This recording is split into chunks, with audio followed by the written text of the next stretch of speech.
Welcome. Tonight, we travel back to the very beginning, before the world, before the gods, before time itself. Find a comfortable position and let your body relax. As you listen, you'll drift through ancient Norse myths, across frozen realms, glowing skies, and quiet forests where old stories still live. If you enjoy relaxing stories like this, consider subscribing to the channel and joining us for more journeys like this. There's nothing you need to do.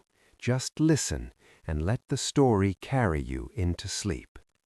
Now, take a slow breath and let the journey begin. Chapter 1. Ginnungagap, the Void Before All Things. In the beginning, there was nothing.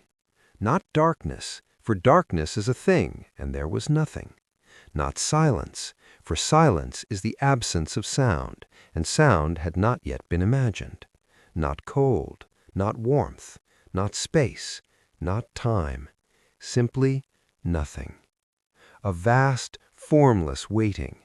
A potential so complete it had not yet become anything at all. The ancient Norse called this place Ginnungagap. Say it softly to yourself, if you like. Ginnungagap. Feel how the word itself seems to open like a space, a gap, a yawning, a great void between the syllables.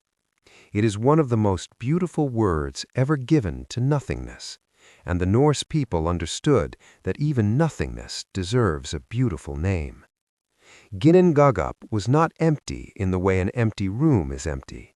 No, it was empty the way a breath held before the first word is empty. It was pregnant with everything, charged with all the things that were yet to come. Every mountain that would ever rise, every river that would ever run, every creature that would ever draw breath, all of it coiled inside that magnificent, impossible nothing, waiting. And so we wait with it for just a moment. We breathe. We rest in the not yet. Now.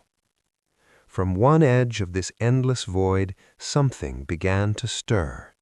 From the north, from the direction of cold, of silence, of the deepest freeze, crept Niflheim, the world of mist and ice. Imagine it, a great, gray, slow-spreading cold, like frost forming on a window pane in the earliest morning, like a glacier moving so slowly you could watch it for a lifetime and never see it move, and yet, somehow, it is always, always advancing. Niflheim breathed out great rivers of ice and coiling mist, and these rivers, 11 of them, called the Elivagar, flowed and tumbled and finally, at last, reached the center of Ginnungagap, where they slowed and thickened and became a silent, glittering plain of frost. From the south, from the direction of fire, of heat, of the roaring red horizon, came Muspelheim, the world of sparks and flame. You could not look at Muspelheim directly without flinching, for it was all burning and brightness and furious, joyful heat. It blazed and crackled and threw great arcs of light into the void, and the sparks that flew from it settled into the darkness above and became, though no one knew it yet, the first stars. The heat traveled north, the cold traveled south, and at the center, at that exquisite meeting point between everything that burns and everything that freezes, something astonishing began to happen. The ice began to melt. Not quickly, never quickly. Think of how slowly frost retreats in the first light of a spring morning. Think of how slowly a frozen river begins to move when the season turns. That slowly, that gently, that inevitably, the ice melted. And in the melting, the drops of water gathered and coalesced and grew and took shape, the way a dream sometimes takes shape just before you drift off to sleep, rising from formlessness into something almost recognizable, something enormous and ancient and breathing. And from all of that melted frost, from all of that gathering, dripping, forming cold water, rose the first living being, Ymir, the first giant, the eldest of all beings, the primordial one. Picture him slowly, because there is no hurry. He is vast, so vast that standing before him, even the tallest of trees would look like a blade of grass. His skin is pale as glacier ice, threaded with veins of blue-gray, like cracks running through old frozen rivers. His hair and beard are the color of storm clouds, great tangles of gray and white, and the deep charcoal of a sky about to break open. His eyes, if he opens them, are the color of deep water, of lakes in high mountain valleys that have never seen the summer sun. He breathes, the first breath in the history of everything, a slow, deep, rumbling exhale that stirs the mist around him, that sends small eddies of frozen air spiraling outward in every direction. Ymir breathes and sleeps. And here is where things become extraordinary, for as Ymir sleeps, life continues to emerge from him. From beneath his left arm, as he rests, two beings appear, a man and a woman, the ancestors of all the frost giants that will ever come to be.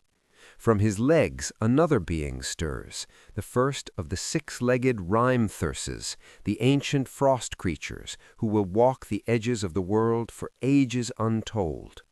Ymir sleeps and dreams and gives birth to the world's first family without knowing it. But Ymir is thirsty. In all of that ice, in all of that void, there is nothing to drink. Until, also from the melting ice, another creature forms, a great cow, golden and calm and patient, as only a creature born from primordial stillness can be. Her name is Audhumla, and she is milk-white, and she lows softly in the empty world, a sound so gentle it seems to warm even the frozen plain around her. Audhumla provides milk for Ymir, 4 great rivers of it, flowing from her udder, rich and warm, and the giant drinks and is satisfied and sleeps again, deep and dreamless. And what does Audhumla eat in this world of ice and void? She licks the frost. She puts her great warm tongue to the icy plain and licks, slowly, methodically, the way animals do, following some instinct deeper than thought, deeper than need, some pull toward the salt in the rock, toward the warmth hidden within the ice. She licks and licks and licks. And on the first day, from beneath her tongue, hair appears, just the first suggestion of something there, dark hair curling from the frost. On the second day, she licks further, and a head begins to emerge from the ice, a face, strong-boned and ancient, and, unlike Ymir's cold immensity, somehow warm, somehow golden. On the third day, the figure is fully revealed, stepping from the ice like a man waking from a long sleep, shaking frost from his hands, looking out at the strange gray world with clear, far-seeing eyes. His name is Buri, the first of the Aesir, the first ancestor of the gods. Buri is tall and handsome and radiates a warmth that stands in gentle contrast to the icy world around him. He does not come from cold like Ymir did. He was simply contained within the cold, waiting, like a fire that has been covered but not extinguished. And now the cold has been lifted, licked away by patient Audhumla, and Buri stands in Ginnungagap with all the presence of someone who is always meant to be heir. He will have a son, Bor, and Bor will take a wife named Bestla, who is of the giant kind, the kin of Ymir, and from that union between Aesir warmth and giant frost, 3 sons will be born. 3 sons who will change everything. Their names are Odin, Vili, and Ve, and they will look at the vast sleeping shape of Ymir, and they will make a decision, a terrible, creative, necessary decision that will give rise to the world as it has always been known. But that is a few breaths away yet. For now, let the image of Ginnungagap settle behind your eyes. The frost, the slow rivers of ice, the great sleeping giant, the patient cow, her warm tongue moving across the frozen plain, the stars beginning to settle into the darkness above. Chapter 2. The Shaping of the World. 3 brothers, standing together in the pale stillness of Ginnungagap, their breath rising in small clouds in the cold air, looking at the vast sleeping form of Ymir. Odin, the eldest, with eyes that seem to see farther than the horizon, eyes the gray-blue of deep water, eyes that hold the particular stillness of someone who has thought very long thoughts and arrived at last at a decision. He is not cruel, he is not ruthless, he is simply profoundly purposeful. He sees what must be done the way a craftsman sees the shape hidden within a block of stone. Vili, the second, whose name means will, for he is the one who acts, who reaches forward, who gives the others the momentum they need. Where Odin thinks and Ve feels, Vili moves. He is the living bridge between intention and deed. Ve, the third, whose name carries something sacred within it, something that has to do with the holy, the set apart, the numinous. He is the one who will give the world its beauty, its meaning, its sense that things matter. He feels the weight of what they are about to do. They stood together, they looked at Ymir, and they understood that from this vast, sleeping, dreaming mass of ancient life, a world could be made, must be made, that the potential gathered in Ginnungagap had been moving toward this moment since before there was a moment to move toward. And so they acted. I will not linger on the act itself, for this is not a story of violence, but of creation. What matters is not the ending of Ymir, but the magnificent beginning that his substance made possible. Think of it the way you might think of a seed. The seed must break apart, must dissolve itself entirely before the tree can emerge. What Ymir was, the world becomes. He does not disappear. He transforms. He becomes everything. From his flesh, the 3 brothers shaped the earth. Midgard, the middle realm, the great disk of land and forest and mountain and plain. Feel it solidifying beneath you as you lie still, the ground becoming real, becoming present, becoming the deep and stable earth that has always held you. From Ymir's blood, the seas and rivers, all the water in the world, from the deepest ocean trench to the smallest mountain stream, to the dew that forms on a spider's web in the early morning, all of it, Ymir's blood, still moving, still alive, still carrying something of that primordial vitality. From his bones, the mountains. And you can feel this in the mountains, can't you, when you stand at the base of a great peak and look up at the ancient gray stone? There is something that feels alive in it, something patient and old and enduring, something that has not moved in 10,000 years and does not intend to begin. From his teeth and shattered bones, the smaller rocks, the boulders, the gravel, the pebbles on the beach that smooth themselves endlessly against each other in the tide. From his hair, the trees. And this is perhaps the most beautiful transformation, that from this vast being's hair comes every forest, every woodland, every copse of silver birch trembling in the autumn wind, every ancient oak whose roots go deeper than anyone has ever dared to dig. When you rest beneath a tree and feel the quiet presence of it, you are resting beneath something that was always, in some sense, alive. From his skull, the sky, the great dome of it, lifted and held in place at the four corners by four dwarves, Nordri, Sudri, Austri, and Vestri, north, south, east, and west, each one standing at his corner of the sky, steadfast, patient, holding everything up. The sky arches over all the realms, over all the worlds, like an enormous shell, like the ceiling of the greatest hall ever imagined. And from Ymir's brain, the clouds, which is perhaps why clouds have always seemed, in the right light, in the right mood, like thoughts drifting across the sky, like the dreaming mind of the world made visible. Now, the light.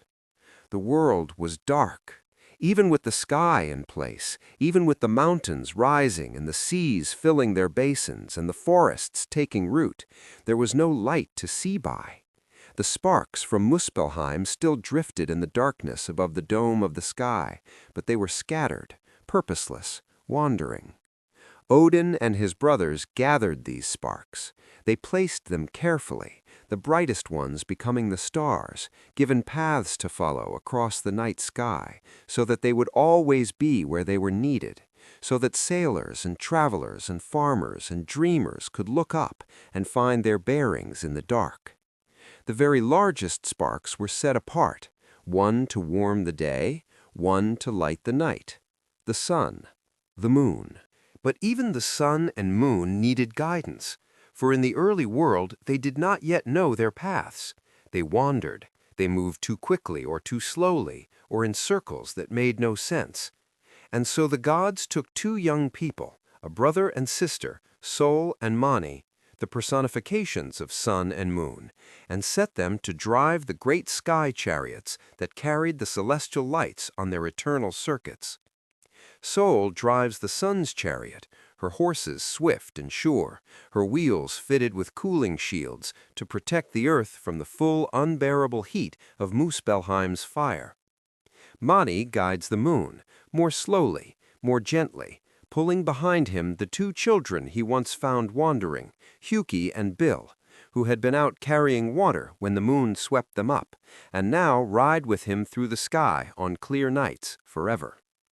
Both Sol and Mani are pursued, endlessly, ceaselessly, by wolves. Skoll chases the sun, Hati chases the moon. They have been running since the beginning of time, and they have not caught their quarry yet. And on the nights when the moon goes dark, and on the afternoons when the sun seems to shudder and dim, that is the wolves coming close, very close, but not close enough, not yet. The world turned. The seasons began. Let that image settle around you. The great world taking shape from the void, the sky arching over it all, the stars finding their places, the sun beginning her first slow circuit across the horizon, turning the gray dawn to gold. Rest in that image for a moment. The world is new. Everything is new. The soil has never been walked upon. The rivers have never carried anything but the memory of glacier. The mountains stand in their first silence, before the wind has had time to shape them, before the first rain has carved the first valley. It is very, very quiet. And into that quiet world the gods now walk. But first, before the gods claimed Asgard, before Midgard was given its people, they needed to make something extraordinary. Something that would connect all the realms, all the worlds, all the layers of existence that had begun to form around the central axis of everything. They needed the world tree. They needed Yggdrasil. Chapter 3. Yggdrasil, the world tree. Close your eyes and imagine the largest tree you have ever seen. Now make it larger. Make it so large that its roots reach down into the foundations of 3 worlds, so large that its trunk cannot be encircled by 100 pairs of arms, so large that the uppermost branches brush the inside of the sky dome itself, tickling the undersides of clouds. Make it so large that entire civilizations could shelter in the hollow of a single root, so large that a squirrel running from the roots to the branches has been running, by some accounts, since the beginning of time and has not yet reached the top. That is Yggdrasil, the world tree, the cosmic ash, the axis around which all of existence turns, the spine of the universe, the ladder between the worlds. Its name means something extraordinary. Ygg is one of Odin's many names, and Drasil means horse or steed.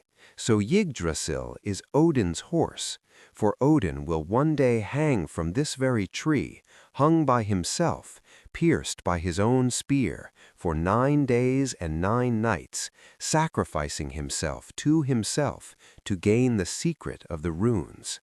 But that story comes later and comes gently. For now the tree is young, or perhaps not young, for can a tree that was always be said to be young? But the tree is here, and it is magnificent, and we are going to rest within its shade for a while. The bark of Yggdrasil is gray-silver, like the bark of an ash tree, but gleaming, as if it had absorbed all the light that ever passed through its leaves and stored it just beneath the surface, so that on dark days the tree itself seems to glow with a soft interior radiance.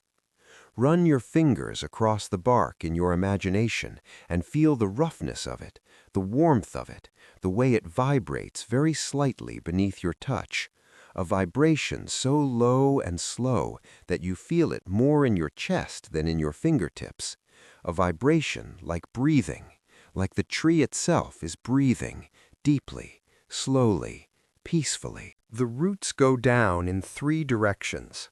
The first root reaches down into Asgard, specifically to the Well of Urd, the Well of Fate, where the 3 Norns sit endlessly at their work.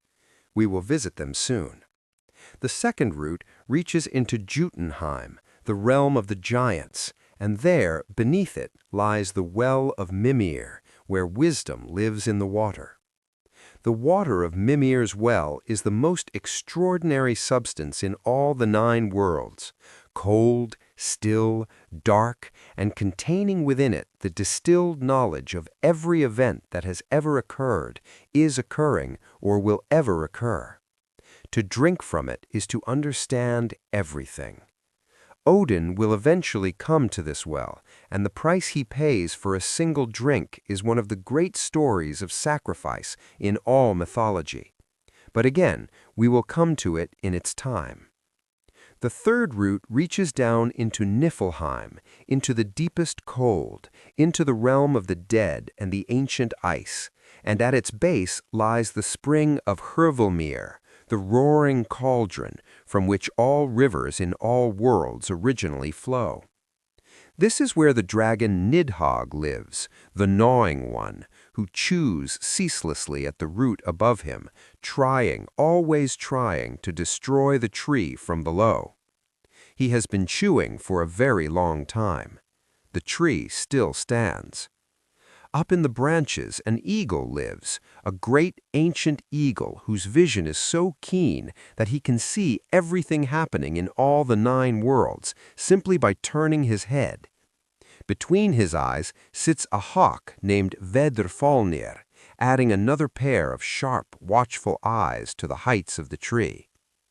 The eagle and Nidhogg have a long, old rivalry, and between them runs a squirrel, clever, sharp-toothed, endlessly energetic Ratatoskr, whose particular pleasure in life is to carry insults up and down the tree between them, carrying the eagle's contempt to the dragon and the dragon's fury to the eagle, stirring trouble between the heights and the depths, and finding the whole situation deeply satisfying.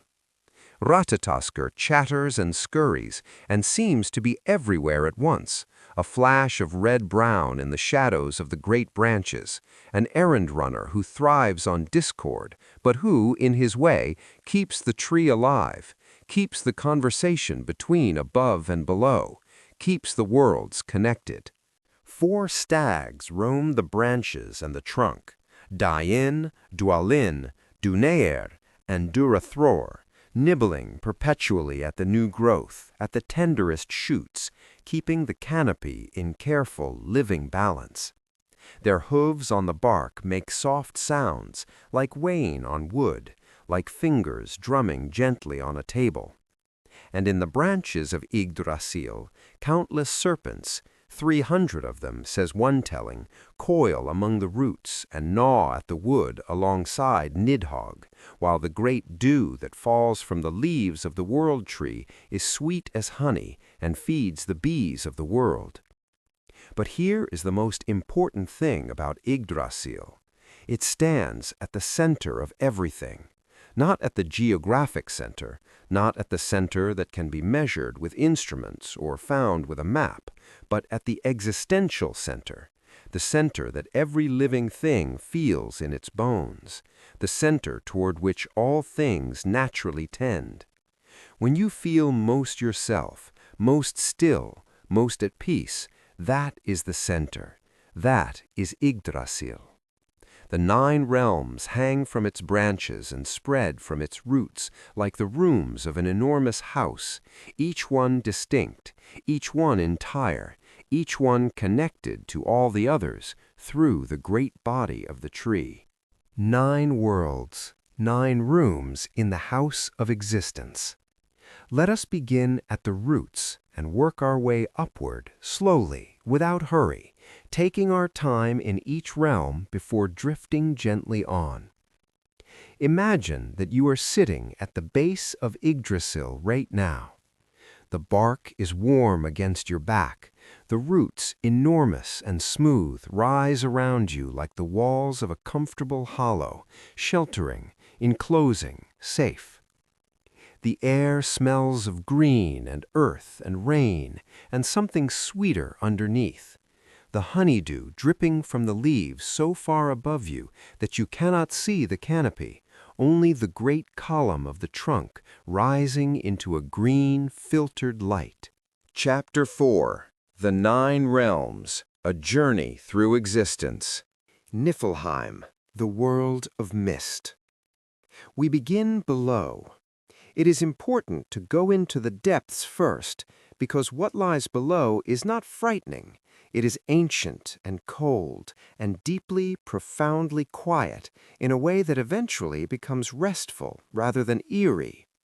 Those who know cold know that there is a kind of peace in extreme stillness, a hush that settles over everything like the hush that settles over a landscape the morning after heavy snow.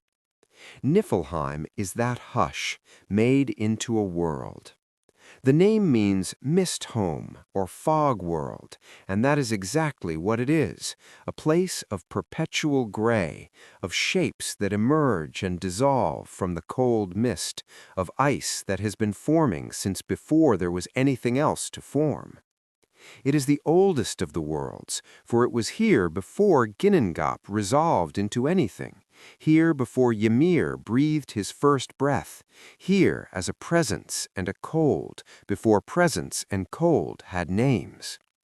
Imagine it, walking into Niflheim is like walking into a cloud that has settled on the ground. The mist is so thick in places that you can barely see your hand in front of your face.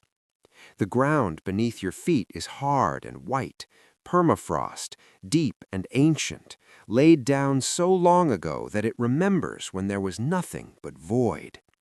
Your breath rises in clouds, joins the general mist, becomes indistinguishable from the atmosphere. In a sense, in Niflheim, you are always breathing out a piece of yourself into the world, and the world is always breathing you. The cold is extraordinary. Not the sharp, cutting cold of a winter wind on an open plain.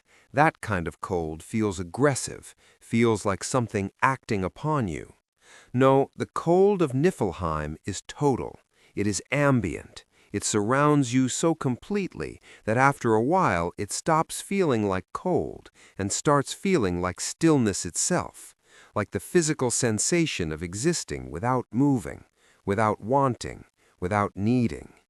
The 11 rivers, the Elivagar, flow through Niflheim, their waters moving but never quite liquid, moving like something between water and ice, like the slowest possible version of flow, like the memory of movement. They carry names that are themselves beautiful in their darkness: Svol, the cold one; Gunthra, the strife river; Fjorm, the rushing one; Thimble Thul, the mighty one. 11 rivers with 11 personalities, all of them quiet, all of them ancient, all of them finding their way eventually to the great roaring spring of Hvergelmir, from which all rivers everywhere ultimately come. In the depths of Niflheim lies Helheim, the realm of those who died what the Norse called a straw death, the unremarkable death, the death of illness and old age and simply wearing out.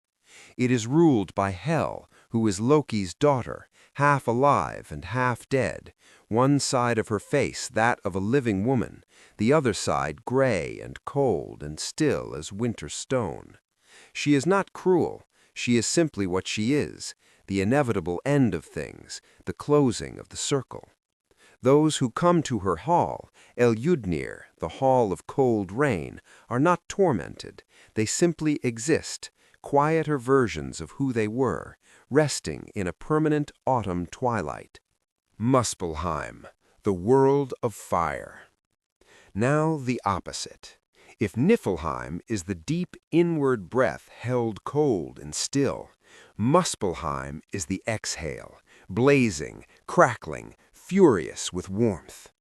It lies at the far south of everything, past the roots of Yggdrasil, past the realm of ice, past the turning of things, a world of pure, living fire that has been burning since before anything else existed. The flames here are not gentle. They do not flicker in a hearth or glow softly in a fireplace. They roar. They leap.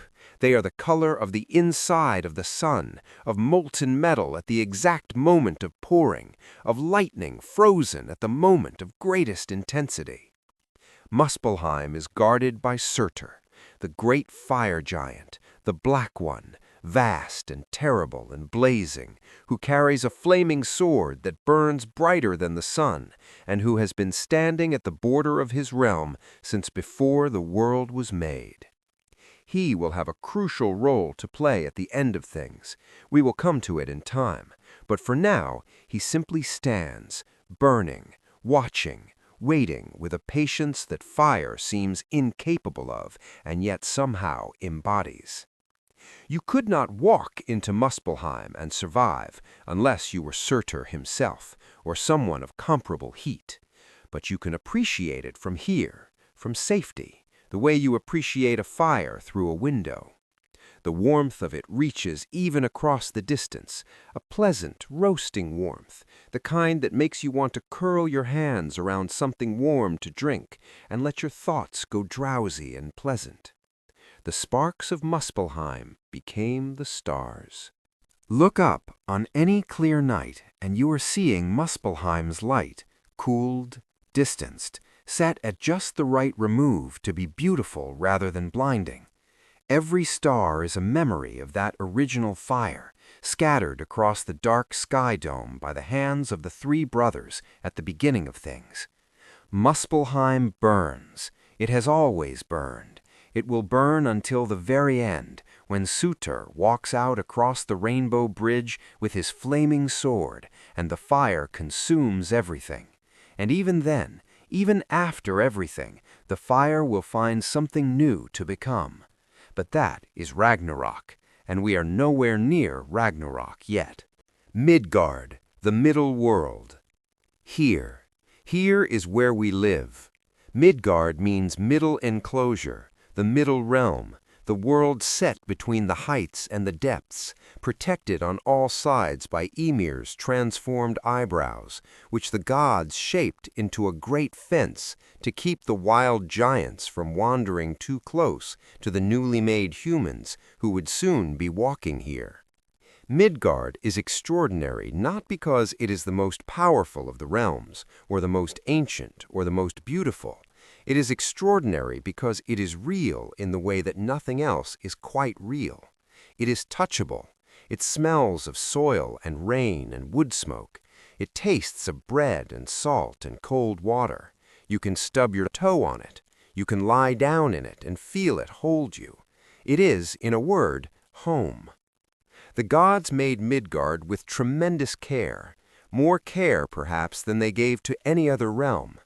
They shaped its continents and its mountain ranges, set its rivers running from high to low, established its seasons in careful balance with each other so that nothing would be too extreme for too long, planted its forests and seeded its plains, and filled its oceans with salt and life and the slow drift of currents that would, in time, carry ships from one shore to another. Then they gave it people.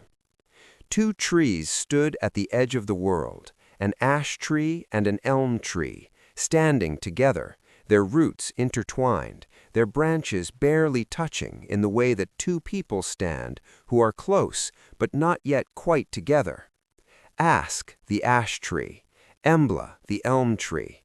Odin breathed life into them, the breath of being, the gift that makes a thing a person rather than a thing. Vili gave them wit and will, the capacity to think, to choose, to want.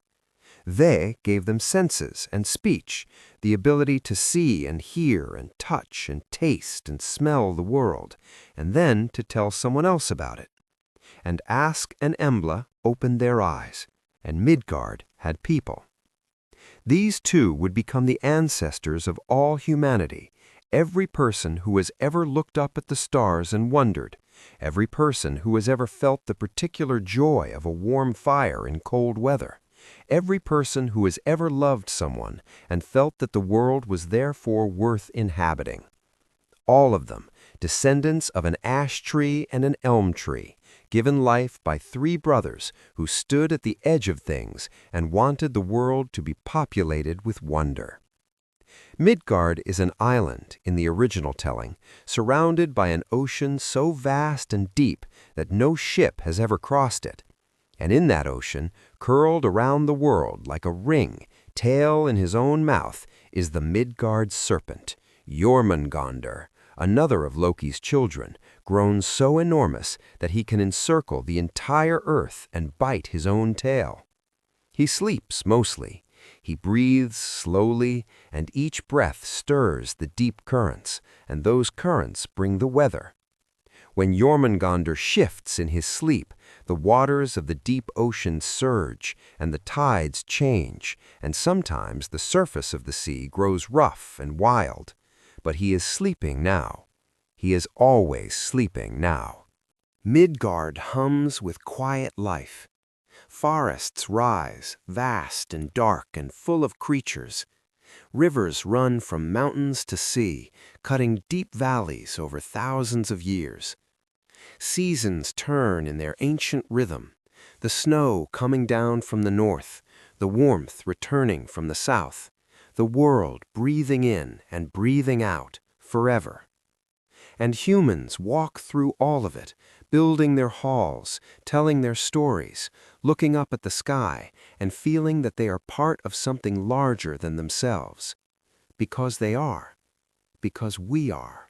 Jotunheim, the realm of the giants. Beyond the boundary of Midgard, past the great fence of Ymir's brow, lies the wild realm. Jotunheim, giant home, the land of the Jotnar, the ancient beings who predate the gods and who exist in a relationship with them that is complicated and fascinating and never quite reducible to simple enmity. The Jotnar are not simply villains.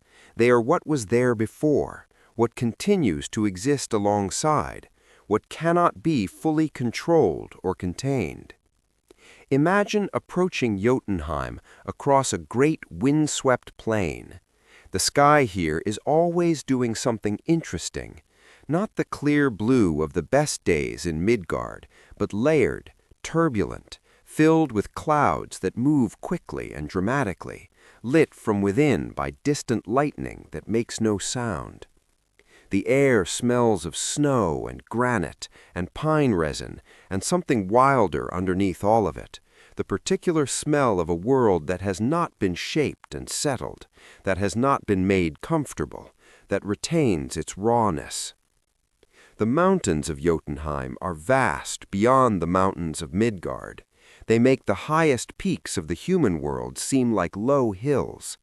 They rise into the clouds and beyond the clouds, into the high cold where even the clouds don't go, and their summits are crowned with eternal snow that no season touches and no sun fully warms. Between these enormous peaks, deep valleys hold their shadow, and in those valleys the rivers run fast and gray with glacial milt, and the forests that cling to the valley floors are dark and old and have no paths running through them.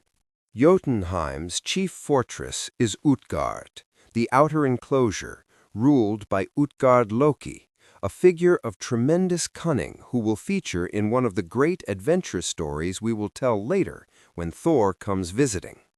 Utgard sits at the far eastern edge of Jotunheim, a place of such remoteness that simply reaching it is an achievement, and the beings who live within its walls are so large that ordinary humans would mistake them for towers or hills. But not all the Jotnar are hostile. Many of the gods have Jotun blood. Odin's own mother was of the giant kind, as was Thor's mother, Jord, who is the earth itself. Skadi, the goddess of skiing and winter mountains, is a giantess who became an Aesir by marriage. Aegir, who rules the sea, is of Jotun lineage and regularly hosts feasts for the gods. The lines between the kinds were always more permeable than the simple stories suggest. Jotunheim is the wild thing that coexists with the ordered thing. It is the forest that surrounds the village, the ocean that surrounds the island, the winter that surrounds the summer. It is not the enemy, it is the context within which the gods have meaning. In Jotunheim, beneath the roots of Yggdrasil, lies the well of Mimir. Mimir is one of the wisest beings in all the 9 worlds, possibly the wisest, though wisdom doesn't generally make claims for itself. He is large and still and ancient, and he sits beside his well with the expression of someone who has thought every thought that can be thought, and has arrived at a kind of deep, satisfied peace on the other side of all that thinking. His well holds the water of wisdom. Every event, past, present, and future, is reflected in its still surface, distilled into the cold, dark water. Mimir drinks from it every morning from the great horn Gjallarhorn, and grows wiser still. The gods, when they faced certain conflicts in the early days, sent Mimir as an emissary to the Vanir, the other tribe of gods, along with a companion. The exchange went wrong, as exchanges sometimes do, and Mimir was killed, his head cut off and sent back to Odin. What Odin did with that head is one of the most extraordinary things in Norse mythology.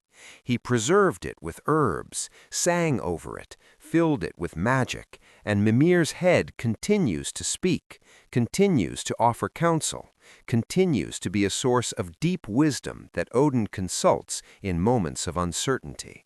Asgard, the home of the gods. And here the light changes. Even thinking of Asgard changes the quality of the air. It becomes warmer, cleaner, clearer, the way air becomes after a storm has passed through and left everything washed and golden in the late afternoon sun.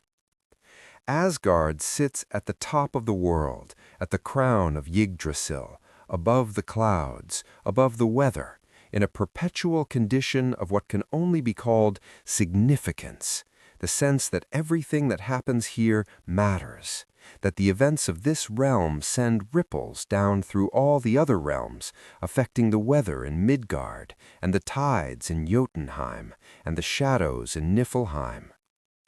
Asgard is reached by Bifrost, the rainbow bridge, which spans the gap between the human world and the divine one, in a shimmering arc of red, gold, and blue. It trembles slightly as you set foot upon it, trembles in the way that truly beautiful things tremble, not with weakness, but with aliveness, with the vibration of something that contains more energy than it can quite hold still. Heimdall stands at the Asgard end of Bifrost, sleepless, watchful, his senses so acute that he can hear the grass growing in Midgard and see in all directions simultaneously. He is the guardian, the watcher, the one whose horn, Gjallarhorn, will one day sound the beginning of Ragnarök. But tonight Gjallarhorn is silent, and Heimdall stands at his post with the serenity of someone who has made peace with the nature of his duty. The city of Asgard itself spreads across a vast, high plain, and its buildings are extraordinary. They are made of stone and timber and gold, actual gold, used as casually as marble or fine wood, gilding the rooftops and catching the endless clear light of that high place. At the center of Asgard rises Odin's great hall, Gladsheim, and within Gladsheim the 12 seats of the gods, and at the head of those seats the throne of Lidskauf, from which Odin can see all the 9 worlds. But most of Asgard is made up of individual halls, each belonging to a god, each reflecting the personality and purpose of its owner. Valhalla, the Hall of the Slain, rises on a great plain, its walls made of spear shafts and its roof thatched with golden shields. 540 doors, each one wide enough for 800 warriors to march through abreast. Inside, the great hall is always lit, always warm, always filled with the sounds of feasting and the particular camaraderie of people who have come through their hardest day and are now at rest. The Einir here, the honored dead, the warriors chosen by the Valkyries, spend their days in martial practice, keeping sharp, keeping ready, and their evenings in feasting, with the great boar Saehrimnir, cooked every night and whole again every morning, the mead flowing endlessly from the udder of the goat Heidrun, who grazes on the leaves of Yggdrasil. But Valhalla is not grim, it is not a place of mourning, it is perhaps the warmest, most convivial hall in all the 9 worlds, a place where the greatest warriors who ever lived eat and drink and tell stories and laugh and prepare for a final battle that may or may not come. It is a hall that says, "You did well, you lived hard, you are here now, rest and be ready." Freya's hall, Saehrimnir, lies in Folkvangr, the field of the people, and it is half of all the fallen who come to her, while the other half go to Valhalla. Saehrimnir is wide and beautiful, and filled with a different kind of warmth than Valhalla, gentler, more complex, more willing to hold ambiguity and sorrow alongside joy. Freya receives her guests with the comprehensive compassion of someone who understands loss at first hand, who has wept golden tears into the sea for a husband she could not find. Thor's hall is Bilskirnir, the largest building in Asgard, with 540 rooms. It is an unpretentious place for all its size, a hall that smells of oak and metal and the outdoor air that Thor always seems to bring with him when he comes in from his expeditions. The great wooden tables are heavily made, built to survive the enthusiasm of its owner. The fire burns high and constant. Chapter 5. The Remaining Realms. Brief Visits. Vanaheim, The world of the Vanir. If Asgard is the hall of kings, ordered, purposeful, polished, Vanaheim is the garden of something older. The Vanir are the other tribe of gods. They are associated with fertility, with the cycles of the land, with the sea and its tides, with magic of a particular kind, Seder, the weaving of fate, the spinning of possibility. The Asir are gods of sky and thunder and war and wisdom. The Vanir are gods of earth and water and growth and deep knowledge. Vanaheim itself reflects this distinction.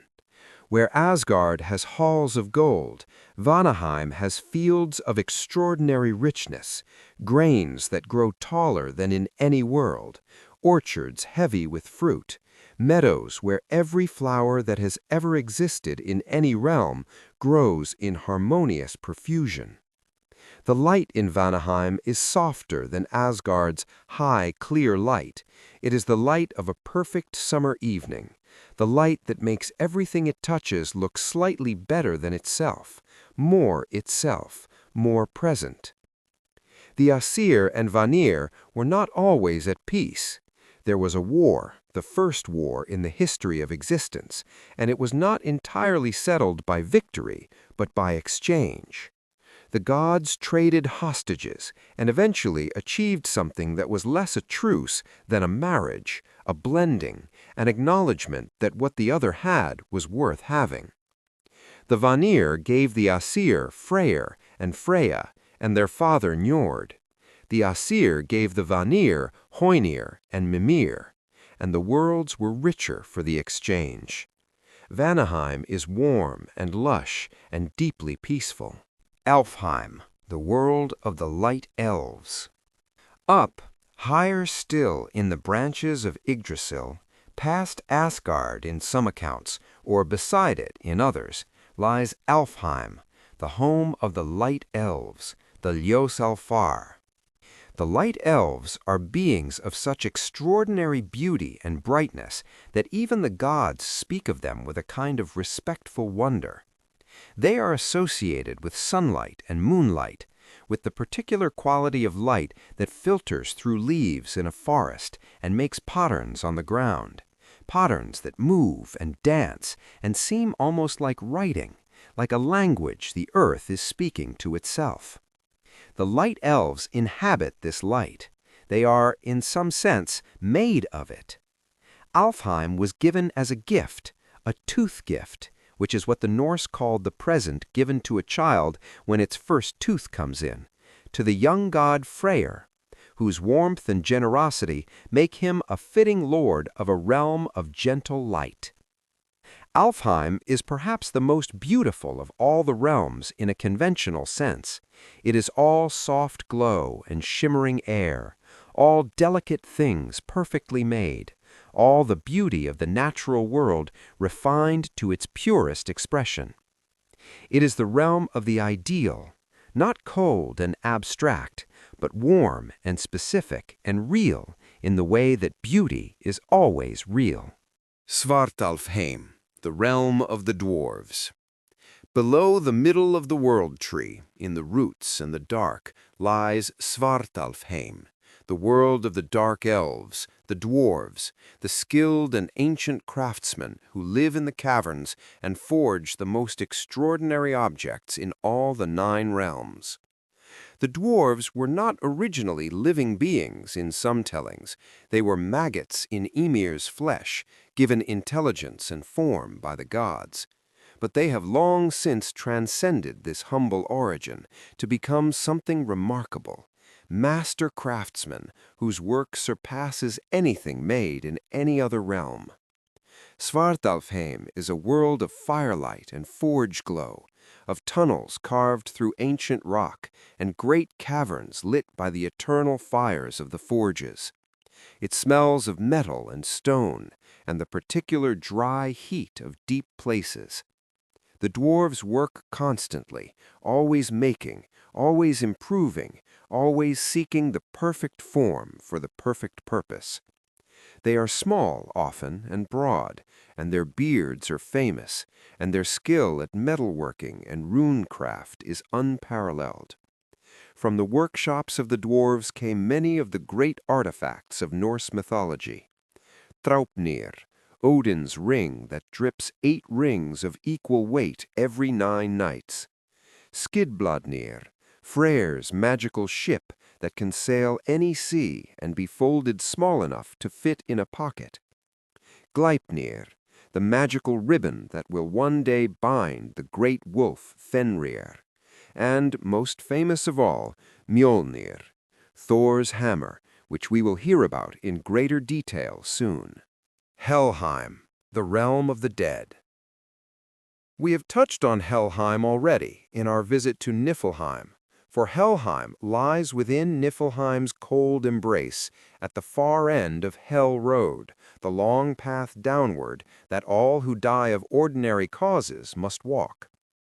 It is worth resting here briefly in the understanding that Helheim is not a place of punishment. The Norse had no concept of eternal damnation. The dead who came to Hel came simply to continue, to exist in a quieter, dimmer version of life, to drift through the halls of Ymir, the way the mist drifts through Niflheim, gently, without urgency, without pain. Hel herself, the goddess of this realm, daughter of Loki, sister of Fenrir and Jormungandr, presides over her domain with the even-handedness of someone who did not choose their role, but has made peace with it. She is described as half black and half flesh-colored, half dead and half alive, and she serves the same meals to her guests that she serves to herself: hunger on the plate, famine in the knife, delay in the entranceway, slow service from her attendants. This sounds grim, but read it again.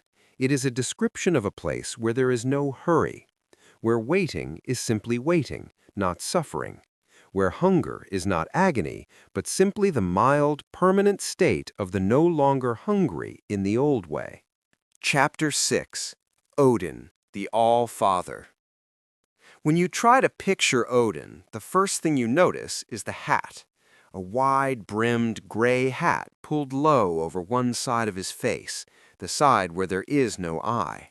Because Odin gave one of his eyes to Mimir's well, pressed it down into the cold, deep water as the price of a single drink of wisdom, and it is there still, staring up through the dark water at anyone who peers in, seeing everything and being at peace with seeing everything, understanding everything.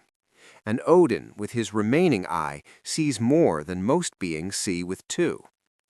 He is old, not old in the way that things decay, old in the way that mountains are old, in the way that rivers are old, with a depth of experience that has become entirely integrated into who he is, so that you cannot separate Odin the god from Odin the seeker, Odin the wanderer, Odin the sacrifice, Odin the poet. He is all of these simultaneously, and each one illuminates the others. He has many names, more than any other being in the 9 worlds. He is called All-Father, for he is the father of the gods. He is called Grimnir, the masked one, for he travels often in disguise, a wandering old man in a gray cloak, his hat pulled low, his staff in his hand, his one eye gleaming with the particular light of someone who already knows the answer to the question they are asking. He is Aski, the wish-fulfiller. He is Ygg, which gives the world tree its name. He is Genglari, the wanderer. He is Hnikar, the overthrower. He is Bolwerk, the evil worker, which is the name he used when he went into the mountains to steal the mead of poetry and brought it back to the world. He has more than 50 names, and each name is a different face of the same deep, complicated, endlessly fascinating being. Odin sits on Lidskjalf, the high throne, and sees all the worlds. It is not a comfortable position, seeing everything. There is no comfortable position for someone who sees everything, because there is always something happening that is difficult to see. But Odin sits with it. He has made his peace with it, with the knowledge that things he loves will be lost, with the understanding that even his own death is foreordained, that Ragnarök is coming as certainly as the next winter, that all he can do is prepare. And so he prepares. He sends his two ravens, Hugin and Munin, Thought and Memory, out each dawn across all the 9 worlds, and each evening they return and perch on his shoulders and tell him everything they have seen, their voices like the sound of wind in old trees, intimate and continuous. There is something deeply moving about this image, the king of the gods, sitting in his high hall, having his ravens tell him what has happened in the world, receiving the reports of his own thoughts and memories as if they were separate beings, as if he needed the distance of them to process what he knows. At his feet lie his wolves, Geri and Freki, greedy and ravenous, who eat all the food that Odin is given at feasts, for Odin does not eat. He drinks only wine and mead and the water of Mimir's well in his thoughts. He is sustained not by food, but by meaning. There is a legend, told carefully, told with full understanding of how enormous it is, about how Odin gained the runes. He hung himself from Yggdrasil, from the world tree, pierced himself with his own spear, and hung there for 9 days and 9 nights. No food, no water, the tree swaying slightly in the cosmic wind, the stars turning above, the dark below, and Odin hanging between them, between the roots and the branches, between the depths and the heights. Why? Because wisdom has to be paid for. Because the runes, those mysterious symbols that carry the power to describe and therefore shape reality, to communicate across worlds, to inscribe meaning into stone and wood and metal and air, were there in the deep, waiting to be found, waiting for someone willing to sacrifice enough to reach them. On the 9th night, in the extremity of his ordeal, Odin looked down, and the runes looked up, and he saw them, truly saw them, not as marks, but as living things, each one a principle of existence, each one a key to something fundamental about how reality works. He screamed. The scream itself became a kind of seal on the knowledge. He had earned it, paid for it, received it. He was cut down, or fell, or rose. The accounts vary on the details, but agree on the aftermath. Odin stood up knowing the runes, knowing their meanings, knowing their uses, knowing everything. And then he gave the knowledge away. He shared the runes with gods and humans and dwarves and all the beings who could use them, because hoarded knowledge serves no one. Knowledge given away multiplies. Knowledge kept rots. This is Odin's great paradox. He is always seeking, always gathering, always accumulating wisdom, and then always giving it away, dispersing it, ensuring it flows through all the worlds. He is a conduit for understanding, not a container for it. And perhaps that is the truest definition of wisdom, not the possession of knowledge, but the understanding of how it flows and the willingness to let it flow through you. His two ravens return at evening, settling on his shoulders, and he strokes their dark feathers and listens to what they have seen. Chapter 7. Thor, the Thunder God. If Odin is the mystery at the center of things, the distant, searching intelligence of the cosmos, Thor is the thing that grounds it, the weight, the heat, the dependable thunder that tells you the storm is real and present and passing through. Thor is Odin's son, but he is his mother Jorde's son too. His mother is the earth itself, the personification of the land, the physical ground of Midgard, and you can feel this dual inheritance in everything about him. He is vast and solid, with hands that could close around a building beam, and a laugh that people said you could hear from one end of a fjord to the other. His hair and beard are red, the red of autumn leaves, of copper in firelight, of the sky just before a storm breaks. He has what the old stories describe as a very direct relationship with physical reality. He hits things, and things yield to him, or they don't, and then he hits them harder. But this picture of Thor as merely a bruiser, a hammer swinger, a giant in a rage, is incomplete and does him a disservice. Thor is the protector. He is, of all the gods, the one most concerned with the welfare of ordinary people, the farmers in their fields, the fishermen on the open water, the families in their longhouses listening to the thunder and knowing that the thunder means Thor is nearby, working, keeping the frost giants from advancing too close to the boundaries of the human world.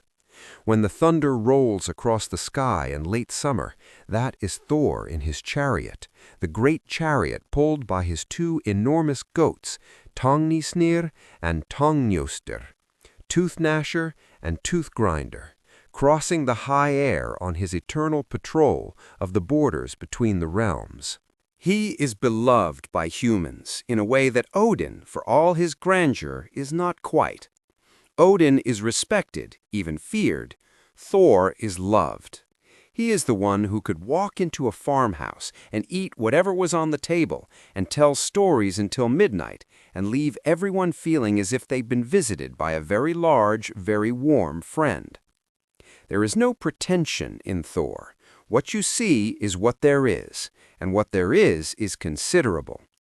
His wife is Sif, golden-haired Sif, whose hair is, in some tellings, literally made of gold, spun by dwarves, and whose beauty is the particular beauty of golden fields in late summer, of grain heavy on the stalk, of abundance and warmth. Their relationship has the solidity of well-made furniture, the warmth of a fire that has been carefully tended for a long time. Thor loves his wife and his children, the goddess Thrud, the god Magni, the god Modi. He loves his stepson Ur, the skiing god, the archer, the hunter. He loves his hall Bilskirnir with its 500 rooms more than he loves any abstract concept. And he loves his hammer, Mjolnir. Mjolnir means lightning, or perhaps more specifically, the particular white flash at the heart of lightning, the moment of most intense brightness. It is a short-handled hammer, shorter than it was supposed to be. We will hear why soon in the story of its making. And it is heavy in a way that defies ordinary understanding. No one but Thor can lift it. He wears iron gauntlets, Jarngriper, to hold it, and a belt, Megingjord, that doubles his already enormous strength when he buckles it on.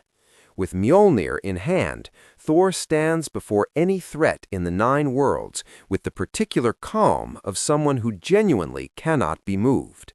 After he throws Mjolnir, and it strikes with the force of lightning itself, crushing mountains, splitting the skulls of giants, it returns to his hand, always, inevitably, the way thunder follows lightning, the way dawn follows night, the way the hammer returns to the hand that threw it.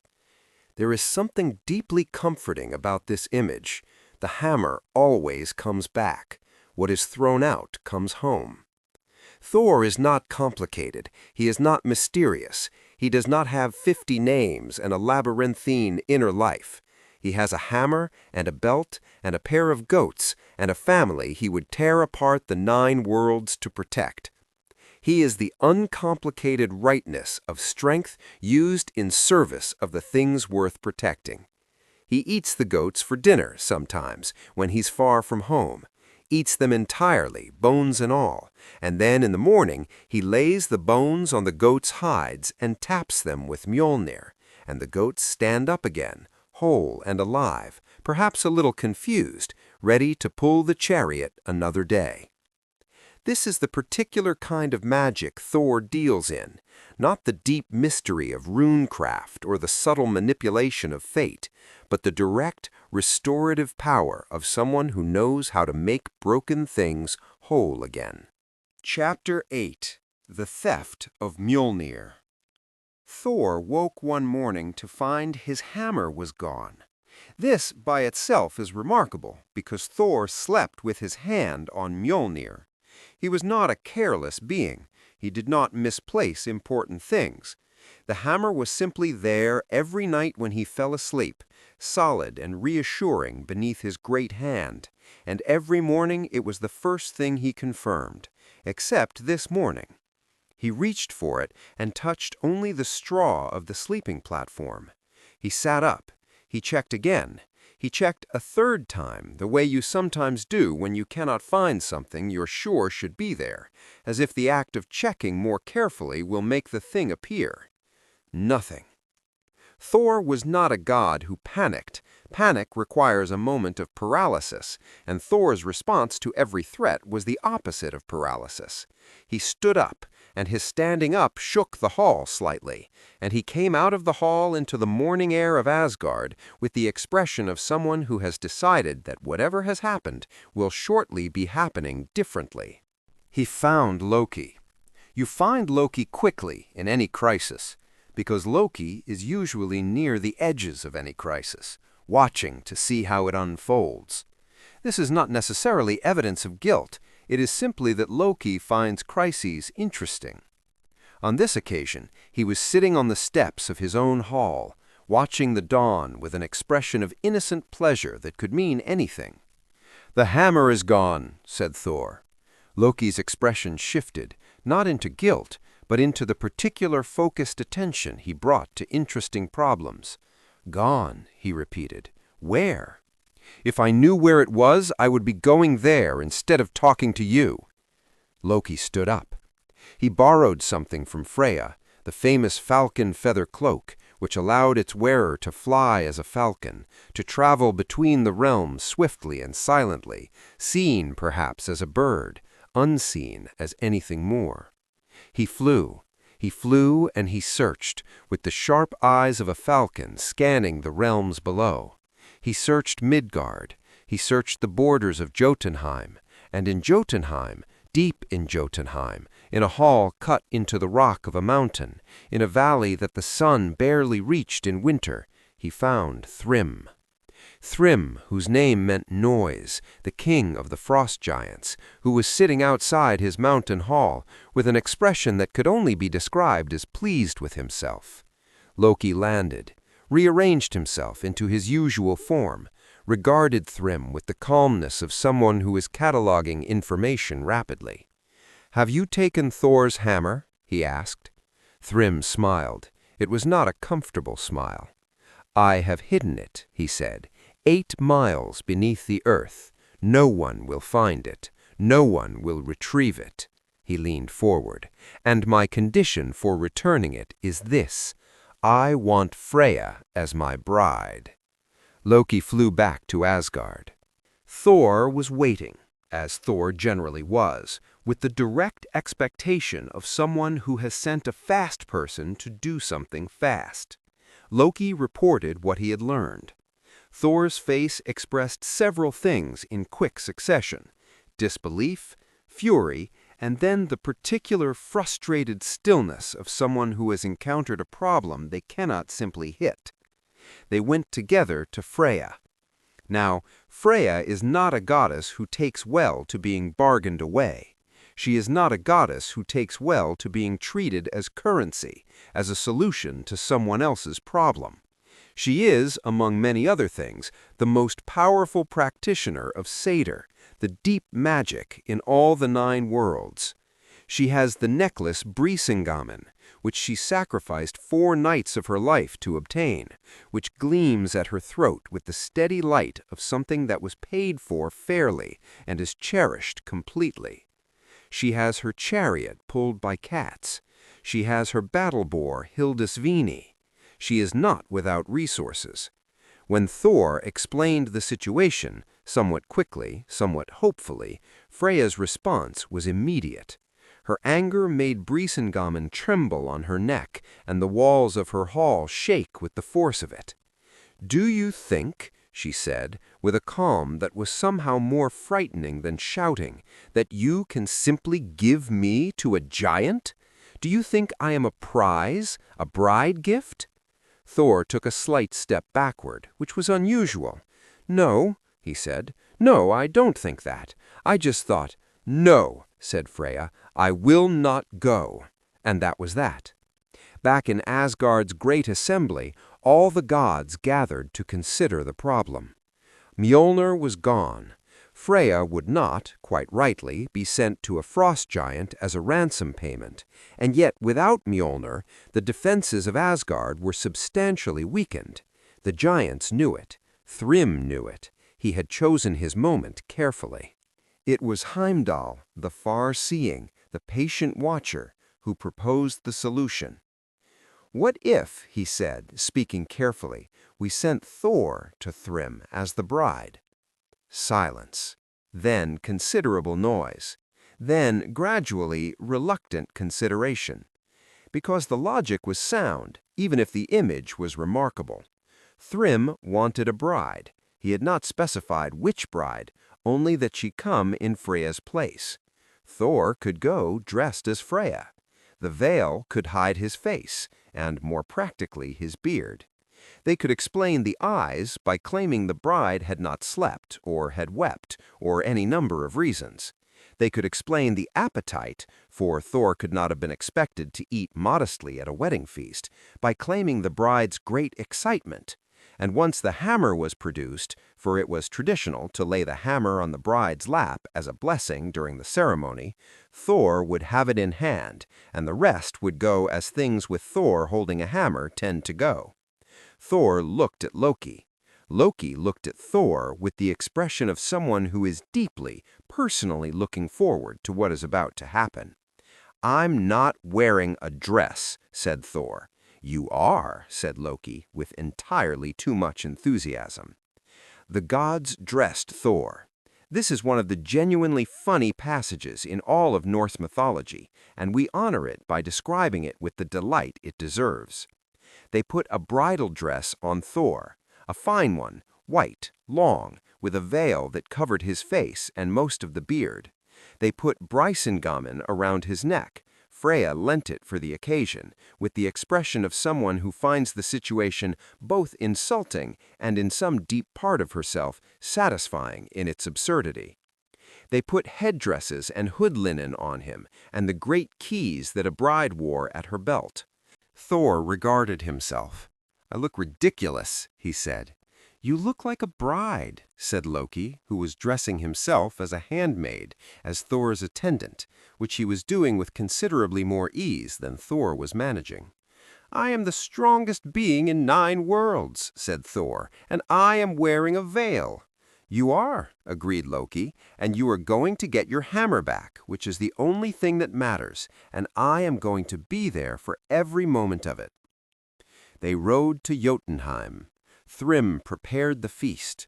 The wedding feast was extraordinary. Long tables groaning with food, the finest Jotunheim could offer, and at the head of the table the enormous figure of Thrym himself, all anticipation and self-congratulation, watching his new bride with the satisfaction of someone who has pulled off a very clever trick.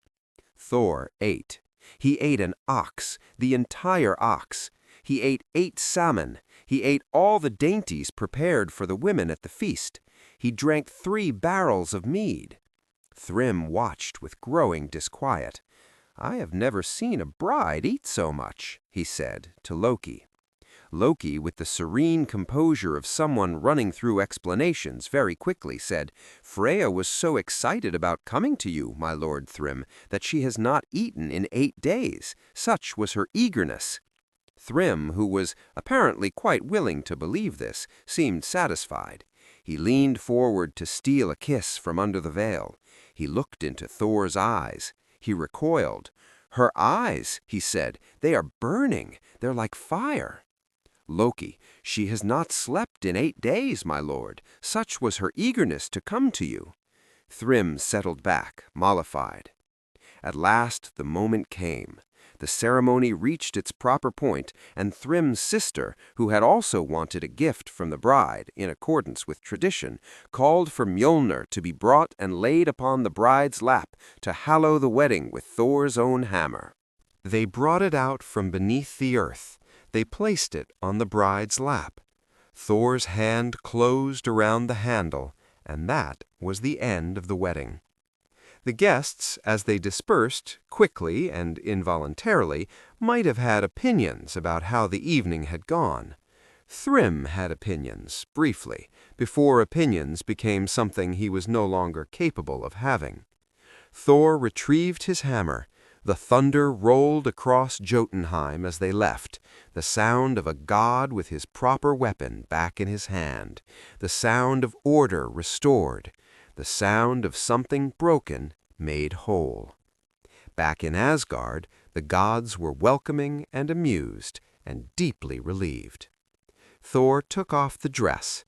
He was not seen to make further comment on the evening. Loki was smiling for a week. Chapter 9. Loki, the Shape Changer. How do you describe someone who is never quite the same person twice? Loki defies simple description the way water defies simple containment. He takes the shape of whatever holds him, and then he finds a way through, and the shape is left empty, and he is elsewhere, wearing a different form, asking different questions, causing different problems. He is called the trickster, he is called the shape changer, the skywalker, the son of the rock. He is Laufey's son, and Laufey was a giantess, though some accounts give his father as giant-kind, and his mother as something else. He is neither fully Aesir nor fully Jotun, but is brother to Odin by sworn oath.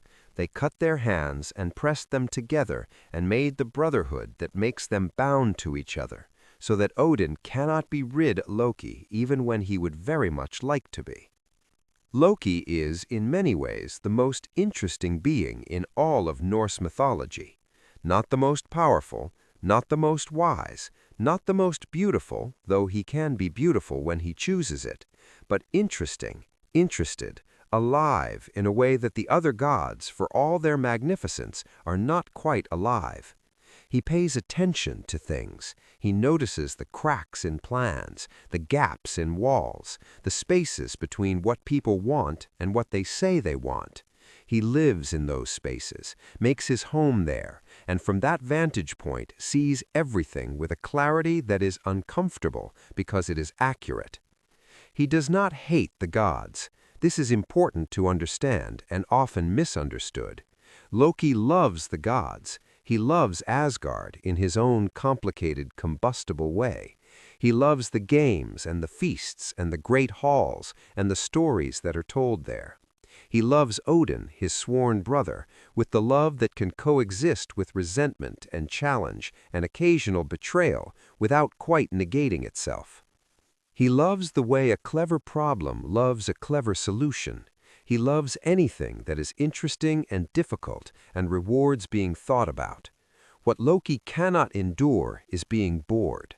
And the gods, in their ordered, purposeful world, with their great projects and their clear hierarchies and their endless preparations for Ragnarök, the gods are sometimes, from Loki's perspective, boring, satisfied in ways he cannot be, comfortable in ways that make him restless. And when Loki is restless, things happen. Sometimes these things are good. Loki retrieved Thor's hammer.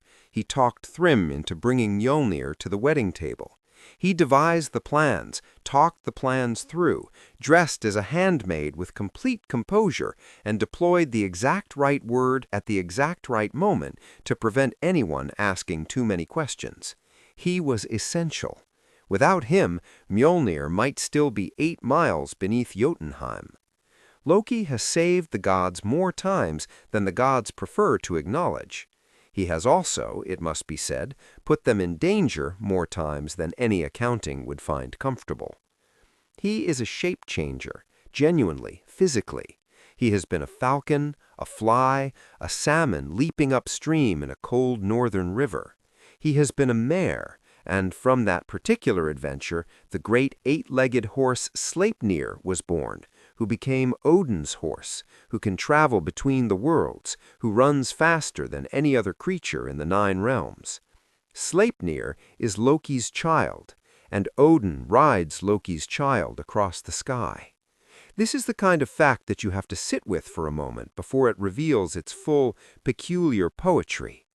Loki's 3 children by his wife Angrboda, the giant woman who lives in the Iron Wood, the dark forest at the edge of Jotunheim, are 3 of the most significant beings in all of Norse mythology: Fenrir, the great wolf, Jormungandr, the world serpent, and Hel, the queen of the dead. These 3 children will each play a role in Ragnarök. The gods know this. They know it from prophecy, from Odin's far-seeing, from the Norns' weaving. They know what Loki's children will do. And knowing it, they act in ways that ensure it. This is one of the deep ironies of Norse mythology. The very steps the gods take to protect themselves from the prophesied ending often bring that ending closer. They imprison Fenrir, and Fenrir's hatred ensures he will break free. They cast Jormungandr into the deep ocean, and he grows huge and mighty on the world's resources.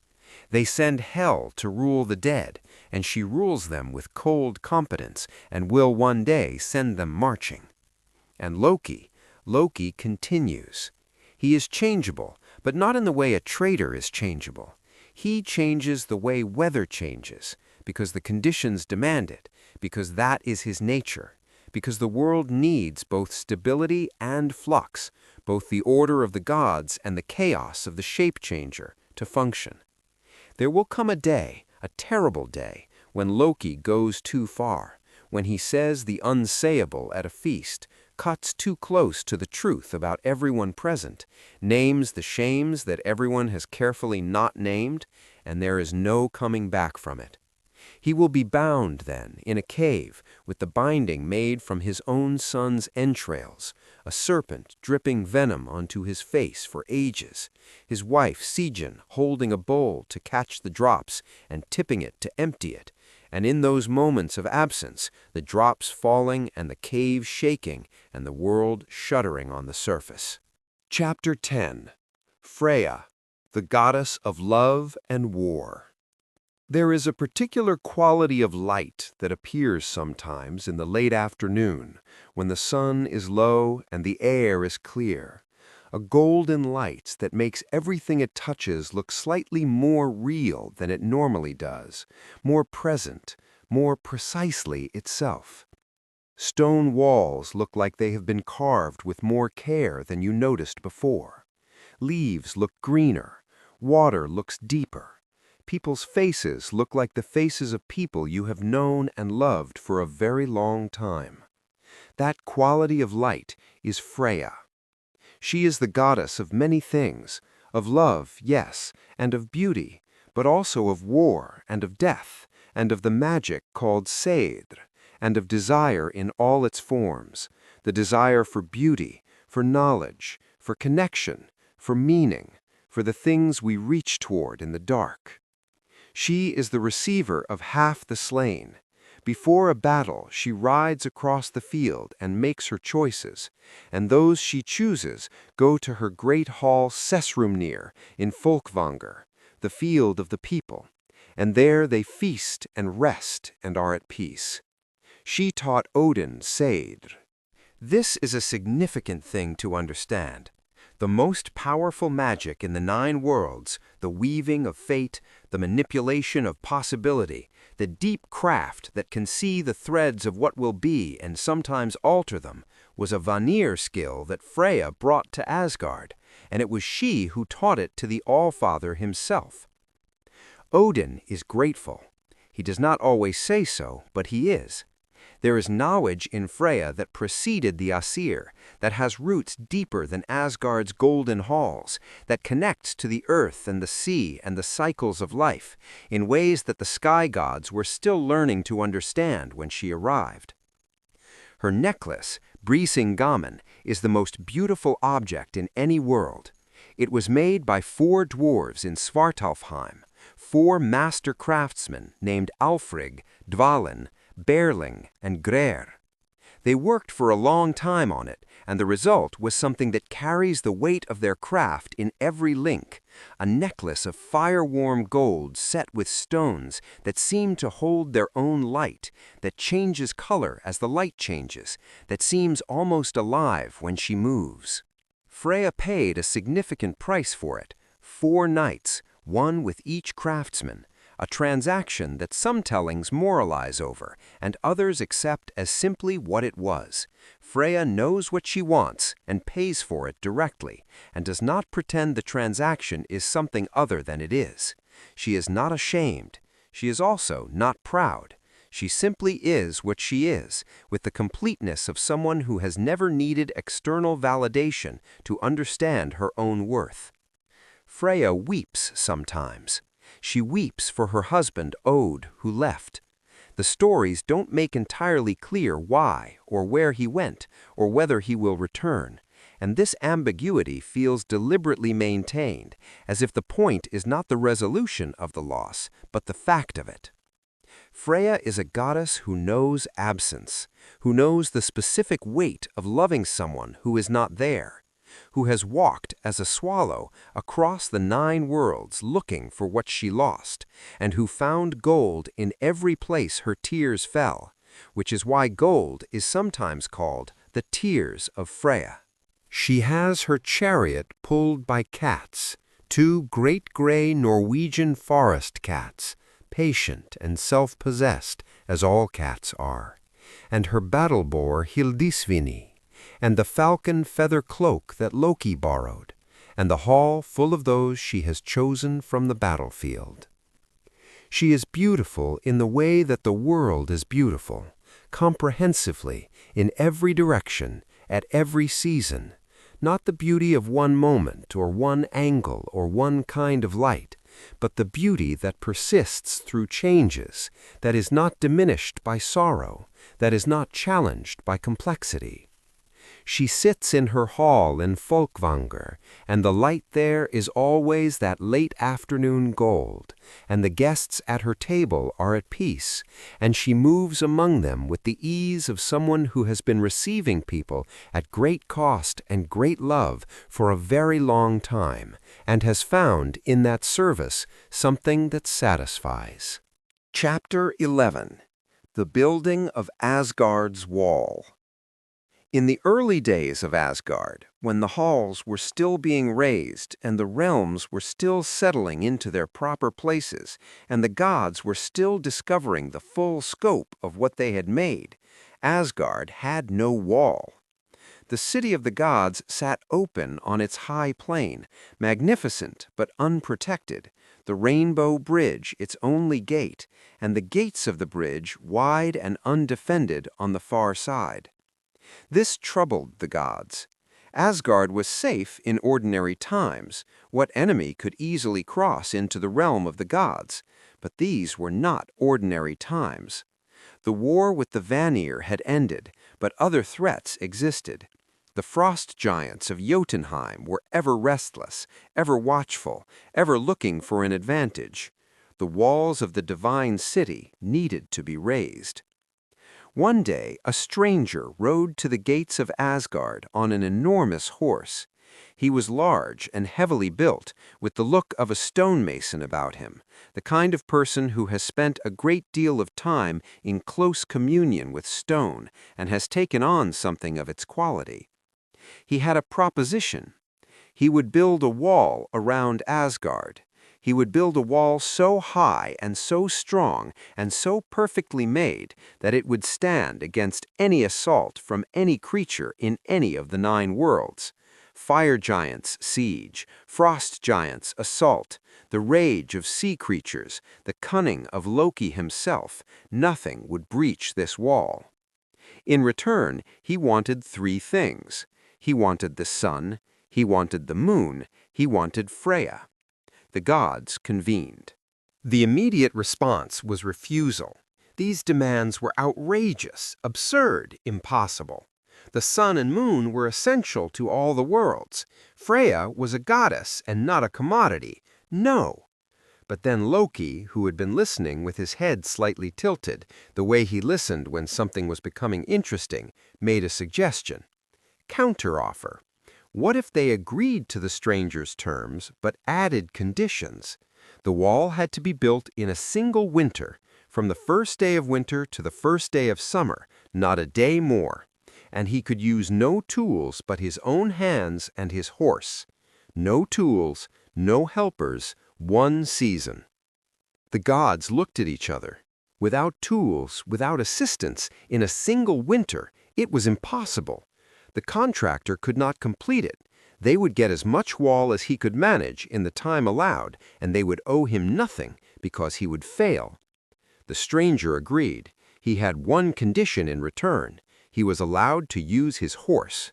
Loki said yes before anyone quite processed whether this was a problem. The contract was made. The building began.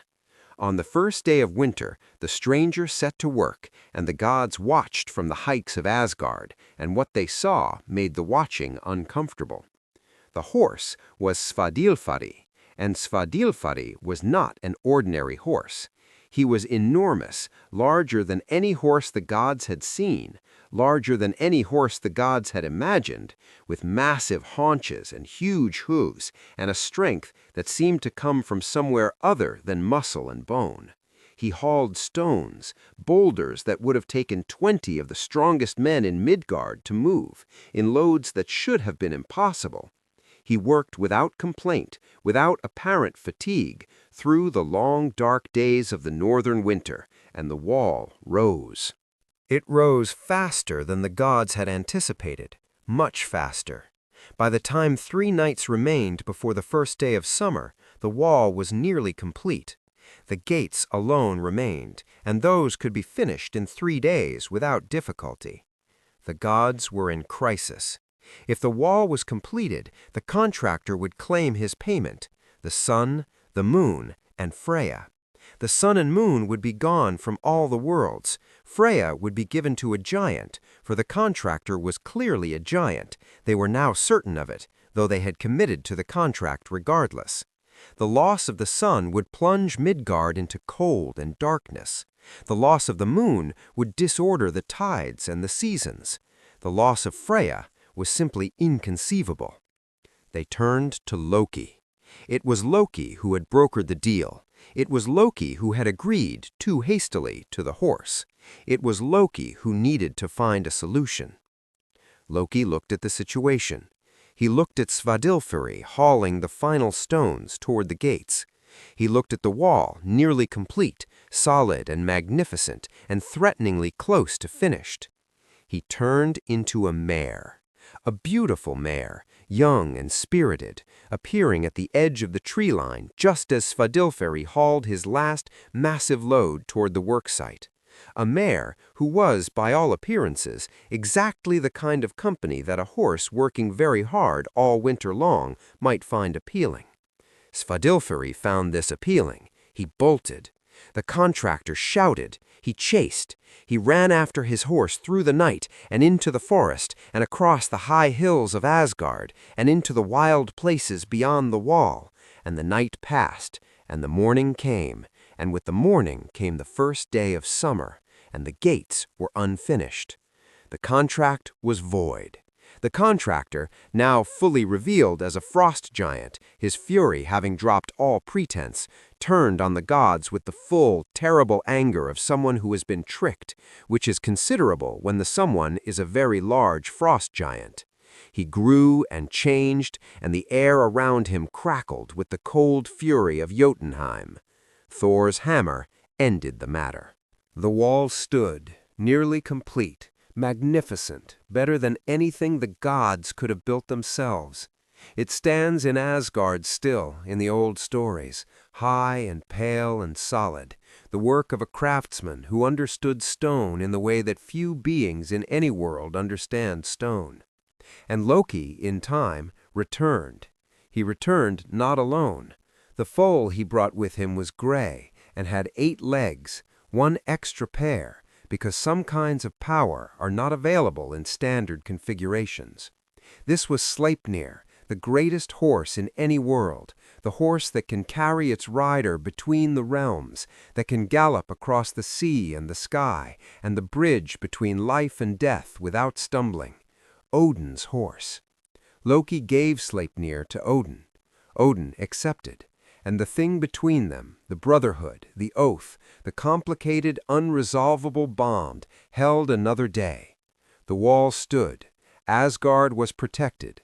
The sun and moon continued in their courses, and in the warm hall in the evening, someone told the story of the contractor and the horse, and everyone laughed, including Loki, who laughed the way he always laughed, with his whole face, but with something watchful in the back of his eyes. Chapter 12. The Mead of Poetry. There is a story about where stories come from, where poetry comes from, where all the words that have ever made someone stop and recognize something true about the world, where those words come from, their ultimate source, the place in the 9 worlds where inspiration originates. The story begins with the war between the Aesir and the Vanir. When the 2 tribes of gods made peace, they sealed it in the ancient way, by spitting into a great bowl. Each god, each goddess contributed, and the substance that resulted carried all of them, their wisdom and experience and different natures all mingled together into a single extraordinary medium. From this the gods made a man. His name was Kvasir, and he was unlike any being that had ever existed. Kvasir was wisdom. Not wisdom in the abstract, not a principle or an idea, but walking, talking, breathing wisdom. He traveled through all the worlds and answered every question anyone asked him, and no one ever asked a question that he could not answer. He was gentle and generous and gave his answers freely, as one gives something that costs you nothing because it is generated endlessly from within. He traveled and answered, and the worlds were richer for having him in them. 2 dwarves killed him. The dwarves Fjalar and Galar killed Kvasir and drained his blood into 3 vessels, the bowl Son, and the bowl Bodin, and the great crock Odrorir. They mixed the blood with honey and created a mead, a drink of extraordinary power. Anyone who drank from Odrorir became a skald, a poet, not someone who merely recited verse, but someone who could find the true words for the true things, someone who could describe the world in a way that made other people feel seen, feel understood, feel that their own experiences had meaning and shape and beauty. The mead of poetry. The dwarves told the gods that Kvasir had drowned in his own wisdom, too much of it filling him, spilling over. The gods mourned, and the mead remained with the dwarves. The dwarves killed again a giant named Gilling and his wife, and from this killing more trouble grew. The giant's son, Sutungur, found out what had happened, and in his rage he captured the dwarves and left them on a sea rock to drown with the tide. They bargained for their lives with the only thing they had, the mead of poetry. Sutungur took it and hid it inside a mountain, Nikbjorg, and set his own daughter Gunnlod to guard it. Odin heard about this. Odin hears about most things eventually. He set out for Thnipbjorg in disguise, calling himself Bolverk, the evil worker, and on the way he performed an act of cunning that secured him employment with Sutungur's brother Baugi. He caused 9 thralls to quarrel over a whetstone and kill each other, and then offered the same whetstone to Baugi as payment for the work the 9 thralls would have done. His price for the service was access to the mead. Baugi agreed. Odin worked all summer as a farmhand, an extraordinary image, the All-Father, the one-eyed god of wisdom and war, doing agricultural labor. And at summer's end held Baugi to his bargain. They went to Sutungur, who refused. Odin and Baugi went to the mountain alone. Odin produced a drill, rati, and asked Baugi to bore through the stone. Baugi drilled, and Odin turned himself into a serpent and slid through the hole. Inside the mountain, in the dark, he found Gunnlod.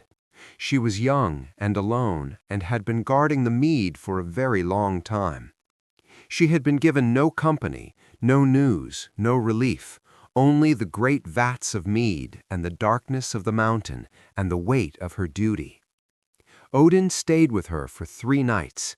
In those 3 nights, she gave him what she had been guarding, 3 drinks of the mead, 1 from each vessel. And with each drink, Odin drank all of what was in each vessel, the whole contents, all the poetry in the world, taken in 3 long swallows. Then he became an eagle. He flew from the mountain toward Asgard, and Suttungr flew after him in eagle shape, in furious pursuit, and the 2 eagles raced across the sky, Odin ahead, Suttungr gaining, the mountains shrinking below them, and the air thinning, and the walls of Asgard visible ahead. At the walls, the gods had set out vats, ready, waiting.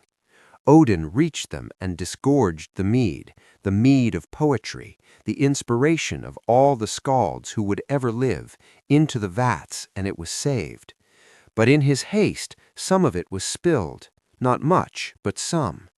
That spilled portion, the part that fell to earth carelessly, that was not carefully stored, that was given not by deliberate choice but by accident, that portion became the poetic gift of bad poets, the ones who mean well and try hard and produce something that is enthusiastic but not quite right. It too is a gift. Even the gift given carelessly is a gift. And Gunnlod? Odin left her in the mountain. He did not take her with him.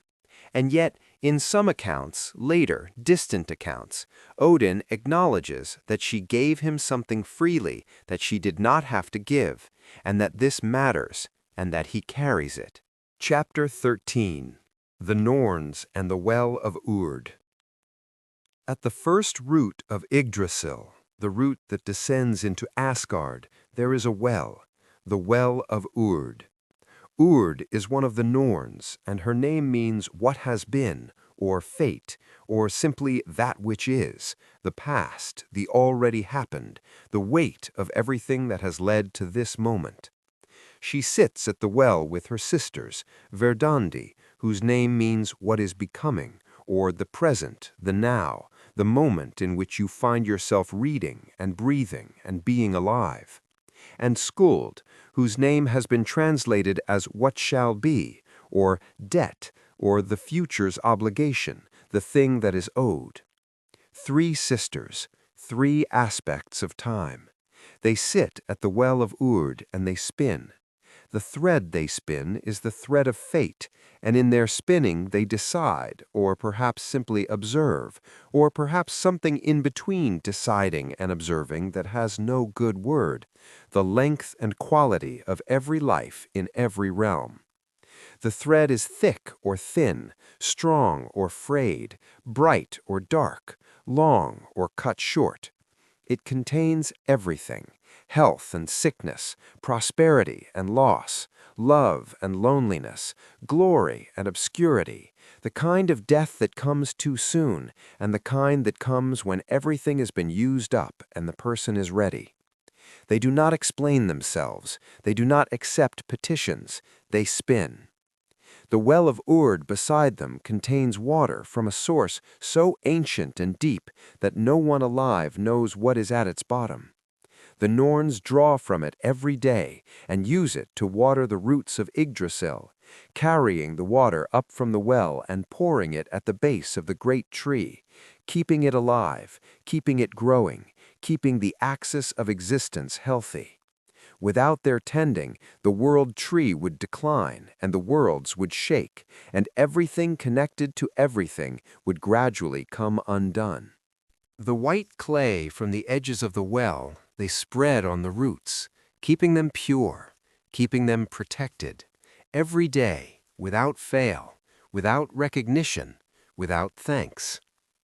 The Norns tend the world tree because the world tree is life, and life requires tending, and that is the nature of their work. There is something enormously consoling about the Norns, not in the content of what they do.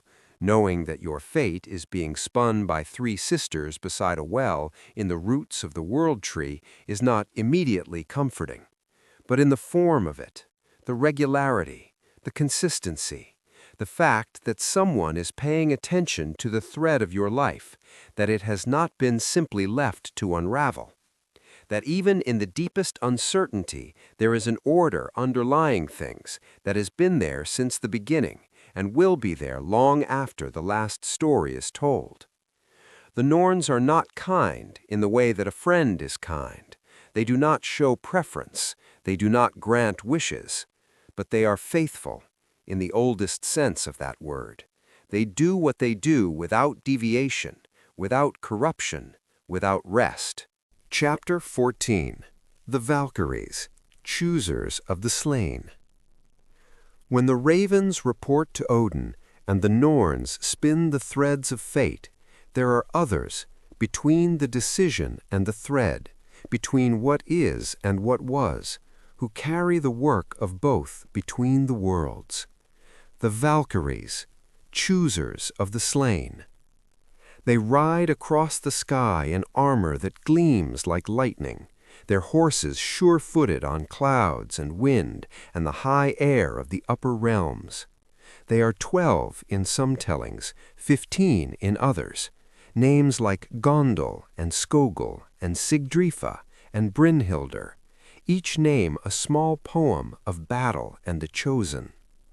They ride. When men are dying on the fields of Midgard, falling in the particular fierce, committed way that the Norse admired and mourned simultaneously, the Valkyries are already there. They were there before the battle began. They could see the threads, or they rode where Odin's ravens had scouted, or they simply knew, the way certain beings simply know where they are needed, and they came. Their task is to choose, to see on the chaos of the battlefield which of the fallen will rise to Valhalla. Not every fallen warrior, only those who died with greatness, with a particular quality of engagement, of living fully into their fate, of not flinching from what they were asked to face. These the Valkyries took up, lifted on those great horses, carried across the sky, to Valhalla's 540 doors, where the fallen were welcomed in. The Valkyries are not cold beings, though they deal in death.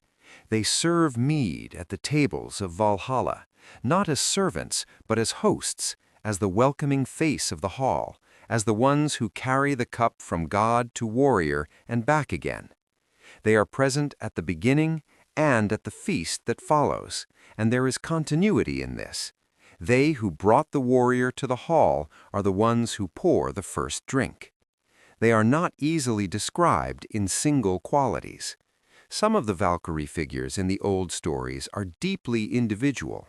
Brynhild, the greatest of them, whose story became entangled with the mortal hero Sigurd in a tragedy of love and sorrow and betrayal that fills its own telling, which we will approach in time. Chapter 15. The Remaining Gods, a Quiet Gathering. There are other gods. The Norse pantheon is rich and full and contains more personalities than any single story can properly contain. Let us walk through the halls of Asgard for a while, stopping briefly at each door, seeing who is within. Balder, the beautiful. Here is the most beloved. Balder, son of Odin and Frigg, the shining one, the beautiful one, the one whose light lit the hall of Asgard from within.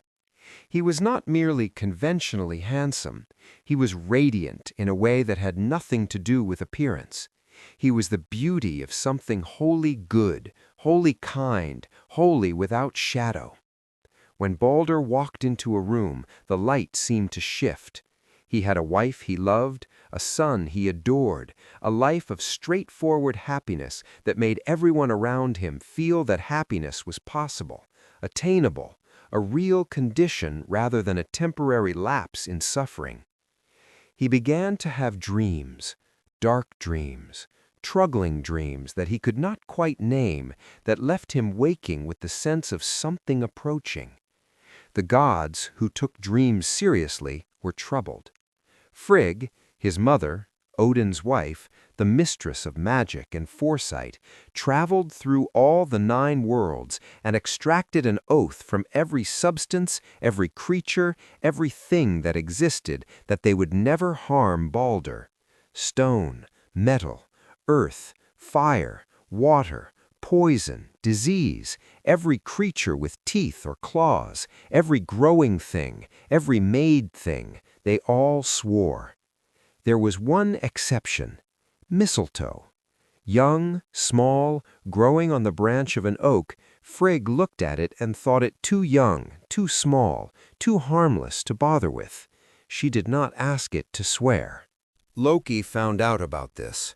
What Loki did with the knowledge is the great grief of Norse mythology, not told tonight with its full weight of darkness, because tonight is for rest. But know this, Balder fell, the most beloved of the gods fell, killed by mistletoe, and the hall of Asgard went cold without him. And Frigg's grief was the grief of someone who had done everything possible and still could not prevent the loss. And Balder waits in Helheim. He is there now, sitting in the dim hall, patient and still bright even in that dimness, holding the knowledge that his time there is finite. Because one of the promises of the Norse cosmology, one of the beautiful things about how this mythology ends, is that after Ragnarök, after everything is remade, Balder will return. He will rise from Helheim into the new green world. He will be reunited with his brother Hoder, who killed him unknowingly and has grieved ever since. They will meet in the fields of the new world, and everything will begin again. But that is the ending, and we are not there yet. For now, Balder rests. Frigg, the All-Mother, Odin's wife, Asgard's queen, the one who knows. Frigg sits in her hall Fensalir, the hall of the fens, the hall of the misty places, and spins golden threads of cloud, and knows the fate of every being in the 9 worlds, and says nothing. This last part is important. Odin gathers wisdom. He seeks it, travels for it, sacrifices for it. Frigg simply knows and keeps it. She knows everything and tells almost nothing. And this restraint is not weakness. It is an exercise of a particular kind of wisdom, the understanding that knowing what will happen and telling everyone about it are 2 very different things, and that silence is sometimes the most powerful use of knowledge. She is the goddess of marriage, of the home, of the family unit, the warmth of the long term, the ordinary, extraordinary domestic life that sustains itself through seasons and difficulties and the slow accumulation of shared experience. She and Odin are complementary in the deepest sense. He goes out, she stays in. He speaks, she withholds. He sacrifices himself, she mourns. He seeks, she knows.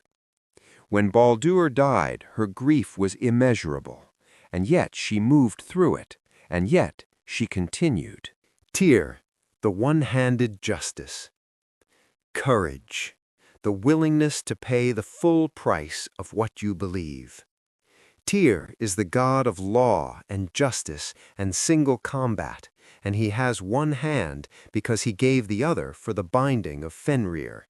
The great wolf, Loki's child, was growing too large, too strong, too obviously a threat to the ordered world.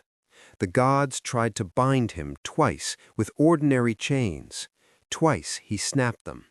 The 3rd time they brought a binding made by the dwarves, Gleipnir, a ribbon as soft as silk, made from the sound of a cat's footstep, the beard of a woman, the roots of a mountain, the sinews of a bear, the breath of a fish, the spittle of a bird, things that do not exist and therefore have all the strength of impossibility. Fenrir was suspicious. He agreed to be bound only if one of the gods would put their hand in his mouth as a surety, as a gesture of good faith, as proof that they would release him if the binding could not be broken. The gods looked at each other. Then Tyr stepped forward.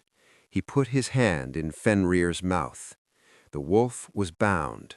When he found he could not break the binding, Fenrir closed his jaws, and Tyr lost his hand. He paid the price of justice without complaint. He knew it was coming. He did it anyway, because someone had to, and the law has to be upheld, and there are things that matter more than your own wholeness. Tyr carries this with him, the absence of the hand, and you would not know from looking at him that he finds it heavy. He does not find it heavy. He finds it right. Freyr, the Lord of Summer. Nord's son, Freya's twin brother, the Lord of summer and sunshine and the abundance that comes when the earth is warm and the crops are growing and everything is as it should be. Freyr is perhaps the most straightforwardly joyful of the gods, a being without shadow, without the deep contradictions that make Odin interesting, or the wild instability that makes Loki fascinating. He is simply good at being alive, good at the summer, good at the particular pleasure of warm days and growing things and the full-bellied satisfaction of harvest. He has a ship, Skidbladnir, that can sail any sea with a favorable wind and can be folded when not in use to fit in a pocket. He has a boar, Gullinbursti, golden-bristled, whose mane glows in the dark and who can run across water and through the air. He has a sword that fights by itself, that waves in the air without a hand to guide it and always knows where the right blow is. He gave that sword away. He gave it for love, to win the love of Gerd, the giantess who caught his heart from a distance, whom he saw once from Odin's high throne and immediately fell so deeply into love that he suffered until he had sent his servant Skirnir to court her. He gave his self-fighting sword, his guarantee of victory in the last battle, for love. At Ragnarök, when Surtur comes with the flaming sword, Freyr will fight him without his own, will fight with an antler, some say, and the absence of the weapon he gave for love will be felt. But Freyr gave it freely, and love that is freely given, even when it costs everything, is perhaps still worth it. That question hangs in the warm summer air of Freyr's hall, like the smell of harvest. What would you give? What is worth giving? Chapter 16. Fimbulwinter and the First Signs. Everything that has a beginning has an ending. The Norse knew this with a completeness that some might find challenging, but that carries, if you sit with it, a profound peace. The world was made, and it will be unmade. The gods were born, and they will die. Even Yggdrasil, the world tree that has stood since before time had a name, will shake and tremble and show its roots. And from all of this ending, from the great fire and the deep water and the silence afterward, something new will come. This is Ragnarök, the twilight of the gods, the fate of the gods. For Ragnarök means, in some translations, the doom of the rulers, the fate of the divine, the end of the age that began when Odin and his brothers shaped Ymir into the world.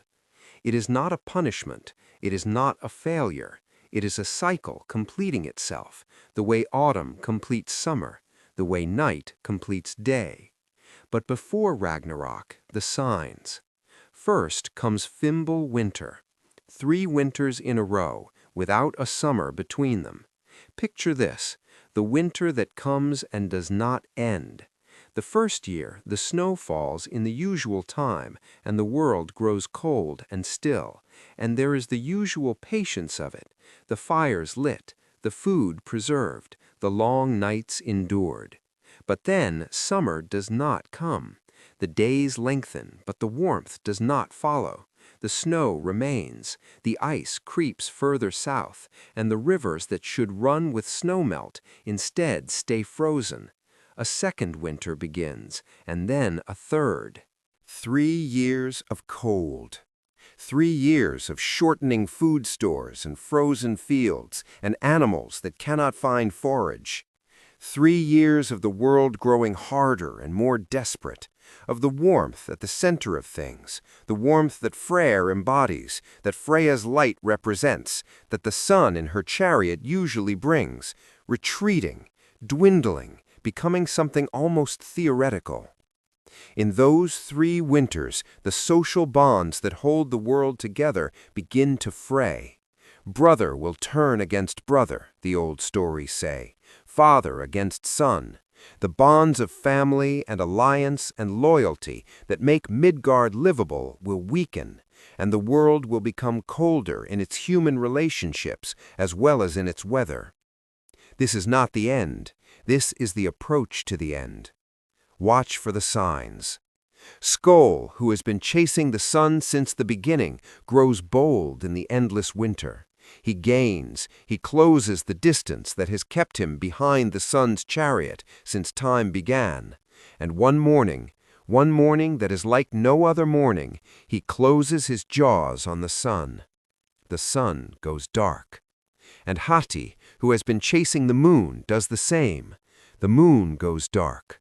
The stars fall from the sky dome, the stars that Odin's brothers placed so carefully at the beginning of things, the stars that were Muspelheim's sparks made beautiful and permanent. They fall, the sky dome shakes, the 3 cocks crow, the golden cock in Valhalla, the rust-red cock in Hel, the cock in the forests of the giants, all of them crying out the same alarm in 3 different registers. Heimdall hears all of this. Heimdall, the watchman, the one who has not slept since the world was made, whose hearing can detect the grass growing and the wool growing on the sheep. He hears all of it, the swallowed sun and the falling stars and the 3 cocks crowing, and he raises Jalahorn to his lips. The horn sounds. That sound, deep, vast, the sound of the largest instrument in any world played for the first time in all of history, rolls across all 9 realms, through the roots of Yggdrasil and up into its branches, into Valhalla and Folkvangr and Sestrumnir, into the cold halls of Niflheim and the blazing borders of Muspelheim. The sound says, "Now it is time." Odin hears it. He has known this was coming. He has always known. He rides to Mimir's well one last time to consult the speaking head, the wisdom that cannot die. What they say to each other in that last meeting is not recorded. Some things are private even to mythology. But Odin sits beside the well for a moment, and the water is still, and the stars are falling, and then he rises and goes back to prepare. The breaking free. In the depths of the earth, Fenrir strains against his ribbon. For ages he has strained, and for ages Gleipnir has held. The magic binding made of impossible things, soft as silk, strong as certainty. But the world is shaking now. Yggdrasil is trembling, and in the trembling something loosens. The ribbon does not break so much as it gives way, the way a certainty gives way when the world changes enough that the certainty is no longer relevant. Fenrir is free. He opens his jaws, and they are so large that his upper jaw scrapes the sky, and his lower jaw drags the earth, and he howls. In the deep ocean, Jormungandr shifts. The Midgard serpent, who has been curled around the world since the beginning, who has been sleeping his long sleep, he releases his tail. and without that ring of his body holding, the ocean surges. Great waves rise and wash over the coasts of Midgard, and the ship Naglfar, built from the nails and teeth of the dead, enormous and grim, is launched by those waves and begins to move. Its crew is the dead of Hel, and its captain is Hrym. From Muspelheim, Surt comes. He comes with his flaming sword, which burns brighter than the sun, and around him the sons of Muspel ride in their fire, and where they pass the sky and earth are scorched. Bifrost, the rainbow bridge, cannot hold the weight of them. It breaks as they cross it, the colors scattering across the sky, the bridge shattering into fragments of light that fall like rain. And Loki is free. Loki, who has been bound in a cave since the day he spoke too much truth at a feast, who has been enduring the drip of venom while his wife Sigyn held her bowl. The bindings on Loki loosen with everything else that loosens, and he rises. He goes to where Nagfar sails and takes the helm, and the sides form, and the gods ride out. The last battle. In the plain of Vigrid, so vast that its full extent is 120 leagues in every direction, the forces meet. And this is where we choose to walk gently, because Ragnarök is not a story of horror, but of completion. Each confrontation is not a slaughter, but a closing, the closing of a story that began at the very beginning of the world, the settling of accounts that have been opened since the first beings breathed in Ginnungagap. Odin faces Fenrir, the All-Father who has prepared for this moment for the entire history of the world, who has filled Valhalla with warriors for exactly this day, who sacrificed his eye and hung from the world tree, and traveled every realm and consulted every oracle. Odin rides against the great wolf with all the grace and fury of everything he is. Fenrir swallows him. This is the moment that cannot be prepared for, no matter how long you prepare. The terrible truth of Ragnarök is that preparation and knowledge and sacrifice are not always enough. Sometimes the thing happens that cannot be prevented. Sometimes what you love is taken. But Odin's son, Vidar, is there, and Vidar, who has spent all of his life making a boot, one thick, extraordinary boot made from all the leather ever cut from the toes and heels of shoes throughout all of human history, steps up. He puts his boot on Fenrir's lower jaw and presses down, and takes the wolf's upper jaw in his hands and tears. And Fenrir is ended. Thor and Jormungandr meet, as they have always been destined to meet, as Odin's ravens have known they would meet since before Thor was born. Thor raises Mjolnir, the hammer that always comes home, and brings it down, and the world serpent is struck, and stumbles, and falls. Thor walks 9 steps, and then the venom is in him, the venom that Jormungandr has been carrying in his body for all the centuries of his existence, and Thor falls. 9 steps. The thunder god walked 9 steps after killing the serpent. 9, the sacred number, the number of the days Odin hung from the world tree, the number of realms on the tree, the number that marks every significant thing in Norse mythology. 9 steps, and then the fall. Freyr fights Surtur, and without his self-fighting sword, given away for love, for beautiful, transforming love, he cannot win. He falls. Tyr fights the dog Garm, who has been howling at Hel's gate. They kill each other, justice balanced in its final act.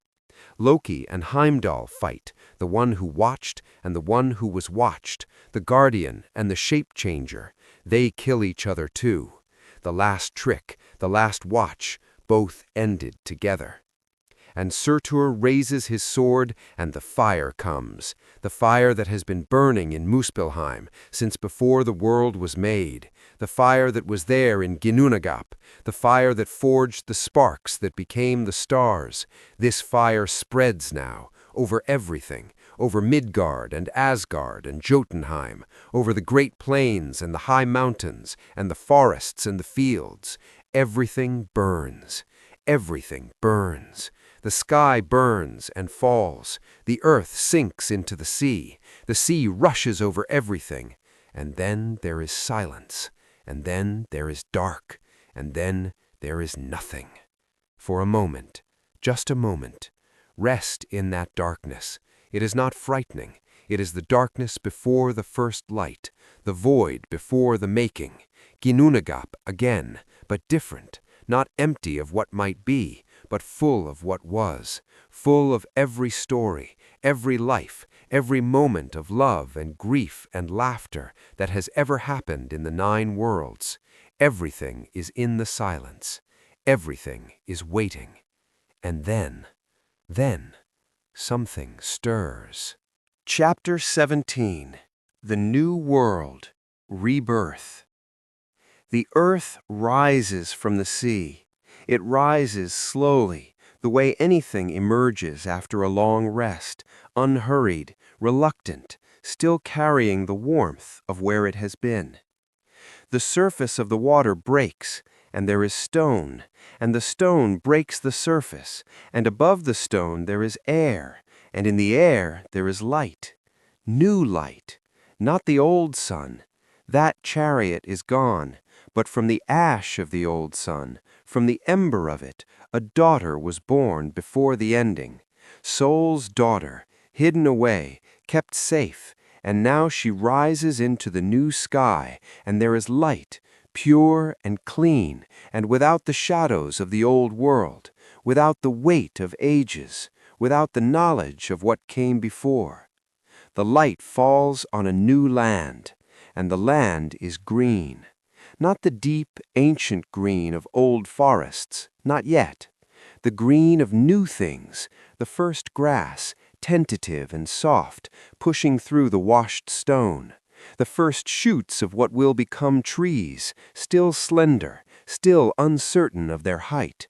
The first small flowers, white, delicate, the color of possibility, opening in the new morning air. Everything is clean. The flood that came has taken the ash and the ruin and the weight of everything that was. The new earth is washed, the way a shore is washed by a tide that has withdrawn, leaving the sand smooth and unmarked and ready. And in this new world, 2 humans emerge. Lif and Lifthrasir, life and striving for life. They hid during Ragnarök in the branches of Yggdrasil, for Yggdrasil stood even in the fire. The world tree was shaken and scorched, and its branches tossed in the cosmic storm, but it stood, because some things are too essential to the structure of existence to be unmade even by the ending of things. The great ash tree stood, and Lif and Lifthrasir sheltered within it, sustaining themselves on the morning dew, and survived. And now they step out into the new world. They look around them at the green, newborn land. They take a breath of new air, and they begin. The return. The gods return. Not all of them. Some were lost in the ending, and that is how it was meant to be. But some return. Vidar, who killed Fenrir, he walks in the new world, calm and quiet, the god of silence, always, the one who prepares carefully and acts at the exact right moment, and then returns to stillness. Vali, another of Odin's sons, also survives. He and Vidar stand in the new world together, the survivors, the ones who were prepared. Ymir returns. He carries the lots, the rune sticks, the tools of divination, and in the new world he will read the signs and understand the patterns, as there have always been patterns, as there will always be patterns. Modi and Magni, Thor's sons, survive. And what do they carry? Mjolnir, the hammer of the thunder god, which did not perish with its owner, which was too fundamental a part of the world's structure to be unmade. The hammer passes to the sons, and in their hands it is both an inheritance and a promise. And Balder rises from hell. He walks out of the gray halls, back into the light, and beside him Hod, his brother, who killed him without knowing, who has grieved in hell alongside him through the ages.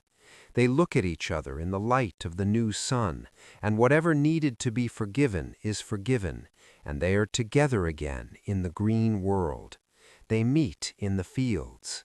The old fields, Yggdrasil, where Asgard once stood, where the great halls rose gold and shining. Those halls are gone, but the plain remains, and the gods who remain sit down together in the grass, in the new morning light, and talk. They find in the grass the golden game pieces, the chess pieces, the playing pieces of the gods that were scattered and lost before the ending. They pick them up, one by one, and hold them, and look at each other. And the conversation that begins in that field is the conversation of people who have come through something enormous and are sitting quietly in the aftermath, taking stock of what remains. What remains is considerable. The world is new. The sky is clear. The grass is green. The sun, the new sun, Sol's daughter, moves across the sky in her own way, and her light is different from her mother's, less weighted with history, more simply itself. There will be stories again.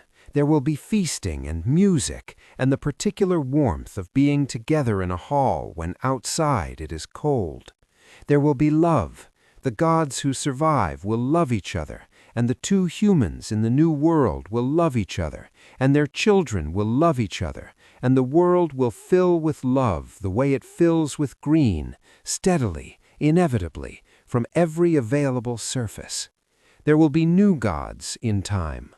Or perhaps the old ones will change, as everything changes, as everything must change to remain itself. The 9 worlds may become new worlds, differently arranged, differently connected, perhaps a new tree, or the same tree with new branches growing from the scorched roots. There will be a new Yggdrasil, or perhaps it is the same Yggdrasil, resting, regrouping, sending up new growth from the roots that survived everything. The world tree cannot die. It was here before the world was made and will be here when the world remakes itself, and it will offer its branches to whatever lives next, the way trees always offer their branches, without preference, without judgment, without asking what you are or where you came from, or whether you deserve the shade. The eternal cycle. The Norse knew something that we sometimes forget in our linear understanding of time and history, that things go in circles. Not the same circle, not the exact same events, the exact same people, the exact same stories, but the pattern, the cycle. The fact that everything that is now was once new and will one day end, and from the ending something new will come. Ginnungagap to Ymir, Ymir to the world to Ragnarök, Ragnarök to the new world to, eventually, its own Ginnungagap and its own first stirring and its own beginning. This is not tragedy. This is the most honest story ever told about time. Everything you love is temporary. Everything you love is also part of something that will outlast it.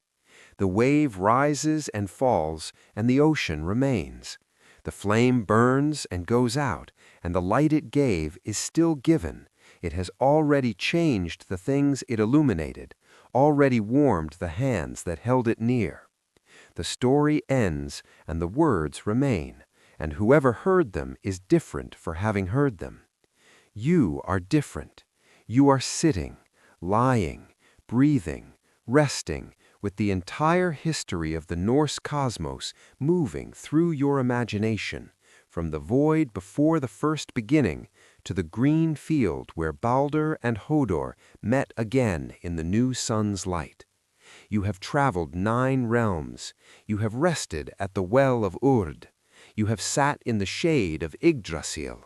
You have heard the ravens report their findings to the one-eyed god. You have felt the warmth of Freya's light and the solid reassurance of Thor's hammer and the quicksilver intelligence of Loki's passing. You have heard the horn's sound, and you have watched the new world rise from the water, green and clean and beginning. Chapter 18. A Walk Through Midgard. The Closing. You are in a forest, a northern forest in the New World, or perhaps the Old World at its most peaceful, at the hour when the boundary between waking and sleep becomes soft and permeable. It does not matter which. The trees are the same in both. They are tall, birch trees, silver-barked, their leaves a soft trembling green that catches the evening light and holds it for a moment before releasing it. And between the birches, older trees, great dark pines, whose needles are a deep dusty green, whose bark is rough and warm under your hand, whose roots go down, down, down into the dark earth. The ground beneath your feet is soft. Moss, deep and springy, covers everything that isn't actively tree, the fallen logs, the old stones, the places between the roots where the earth has time to be still. The moss is cool and slightly damp, and smells of everything that is most essentially forest, earth and rain and old wood, and something green and alive and endlessly self-renewing. You are walking, but the walking is the easiest walking you have ever done. Your feet find the path without looking for it. The trees know you are here and part slightly, the way trees part, just the shifting of branches in a very light wind, just enough space for someone walking with the right intention, the right quietness. The light is evening light.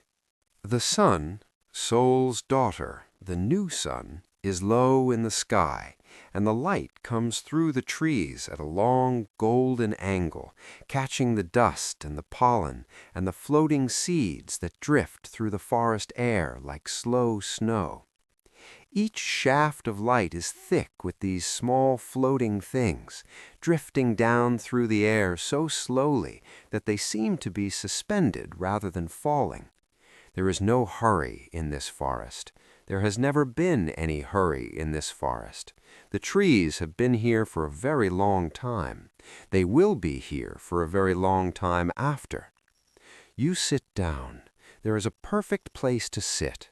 A great root, smooth from years of weather, curving up from the ground at just the right height, just the right angle. It has been waiting here, in the shape of a seat, for as long as the tree has stood. And the tree has stood for a very long time. You lean your back against the trunk.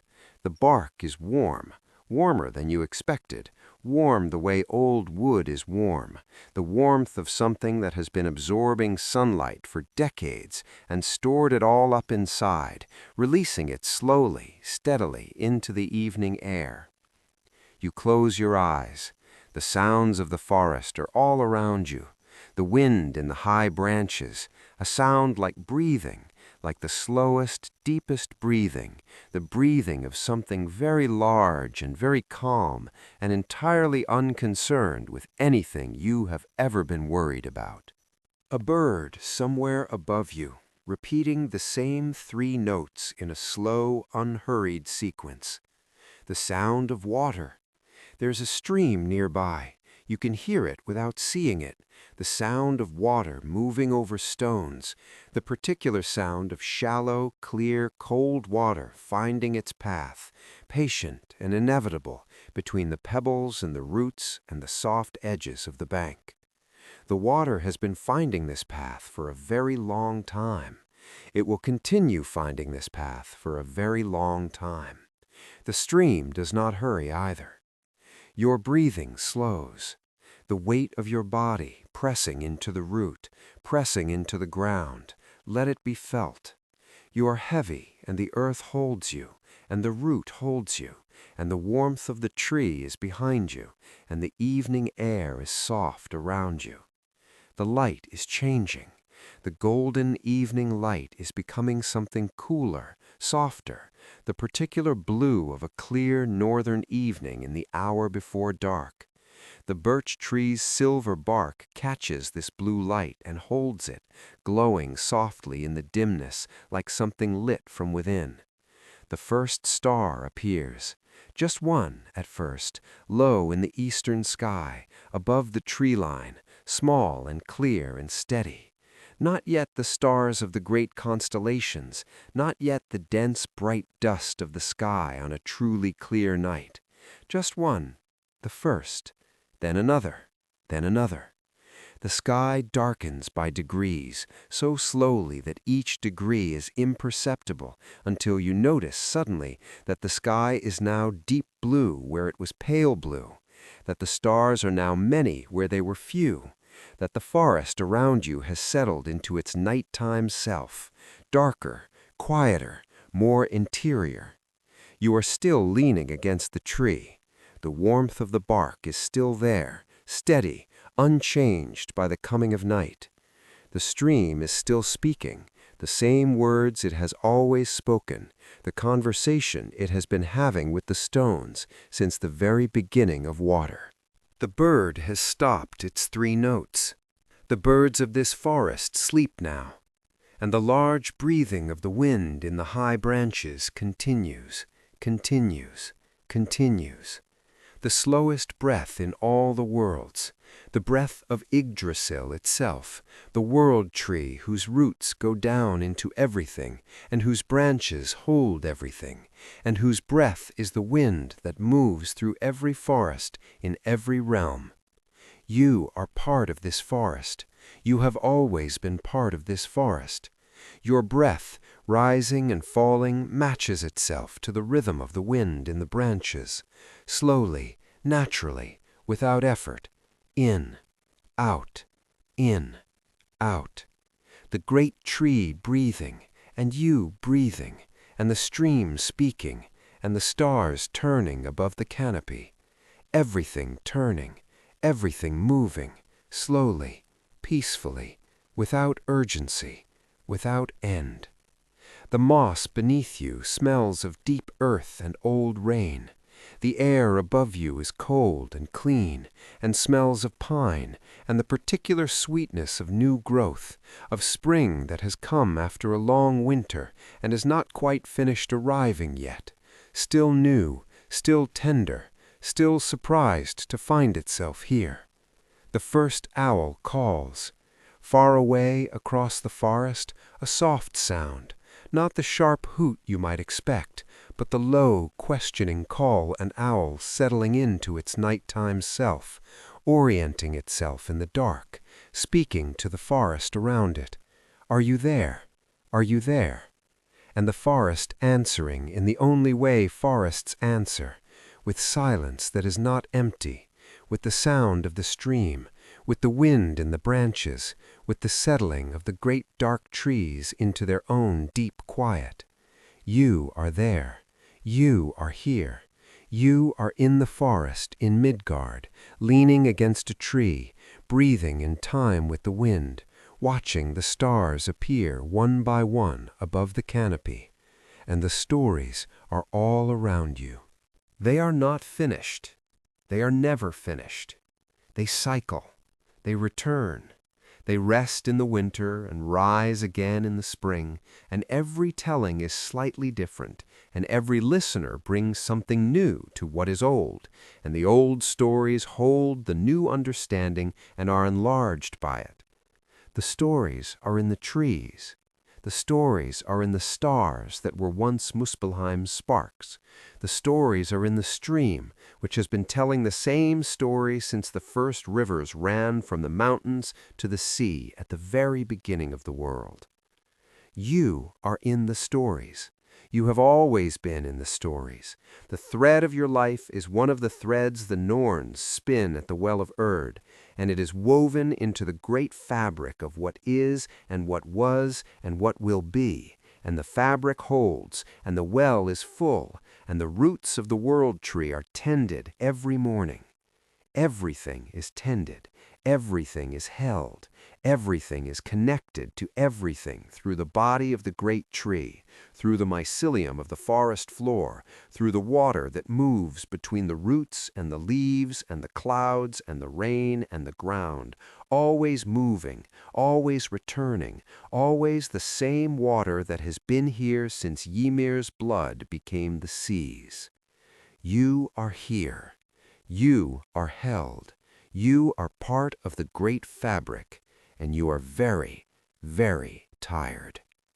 Not the tired of exhaustion or defeat, but the tired of someone who has been on a long and beautiful journey and has arrived, at last, at the perfect place to rest. The tired of someone who has heard the whole story from beginning to end, from Ginnungagap to the new green world, from the void to the morning, from the first breath to the last, and then the first breath again. The tired of fullness. The forest breathes, the stream speaks, the owl calls once and is silent. The stars are very bright above the canopy now, more than you can count, more than there are names for, all the sparks of Muspelheim, all the fires that were set in the sky at the beginning of things, burning their patient, ancient light down through the dark, traveling for ages just to reach your upturned face. Let them fall on you, the starlight, soft as breathing, old as the beginning. Let it rest on your closed eyelids. Let it be warm. Let it be enough. You are in the forest. You are in Midgard. You are exactly where you have always been, which is inside the great story that never stops telling itself. And now the story is quiet. The fire has burned down to coals, warm, still glowing, the red heart light of the embers. The hall is dark except for that warmth. The sleeping platforms are soft. The blankets are heavy. Outside, the forest breathes. Inside, the fire breathes. And you breathe. In, out, in, out. The world tree breathes above and below and through all things, and you are part of its breathing. The stream finds its way between the stones. The owl finds its way through the dark. The stars find their ancient paths across the sky. And you find your way into sleep, down through the layers, past the waking thoughts which are already going quiet, past the half-formed images which drift like those seeds in the evening light, down through the warmth, down into the deep, where things are very still, where the roots go, where the water is cold and ancient and full of everything, where Ymir sits beside his well and knows everything and says nothing and is at peace. You are at peace. The 9 worlds are at peace. Everything is where it belongs. And somewhere in the roots of Yggdrasil, in the soft dark of the deepest place, the story curls up and sleeps.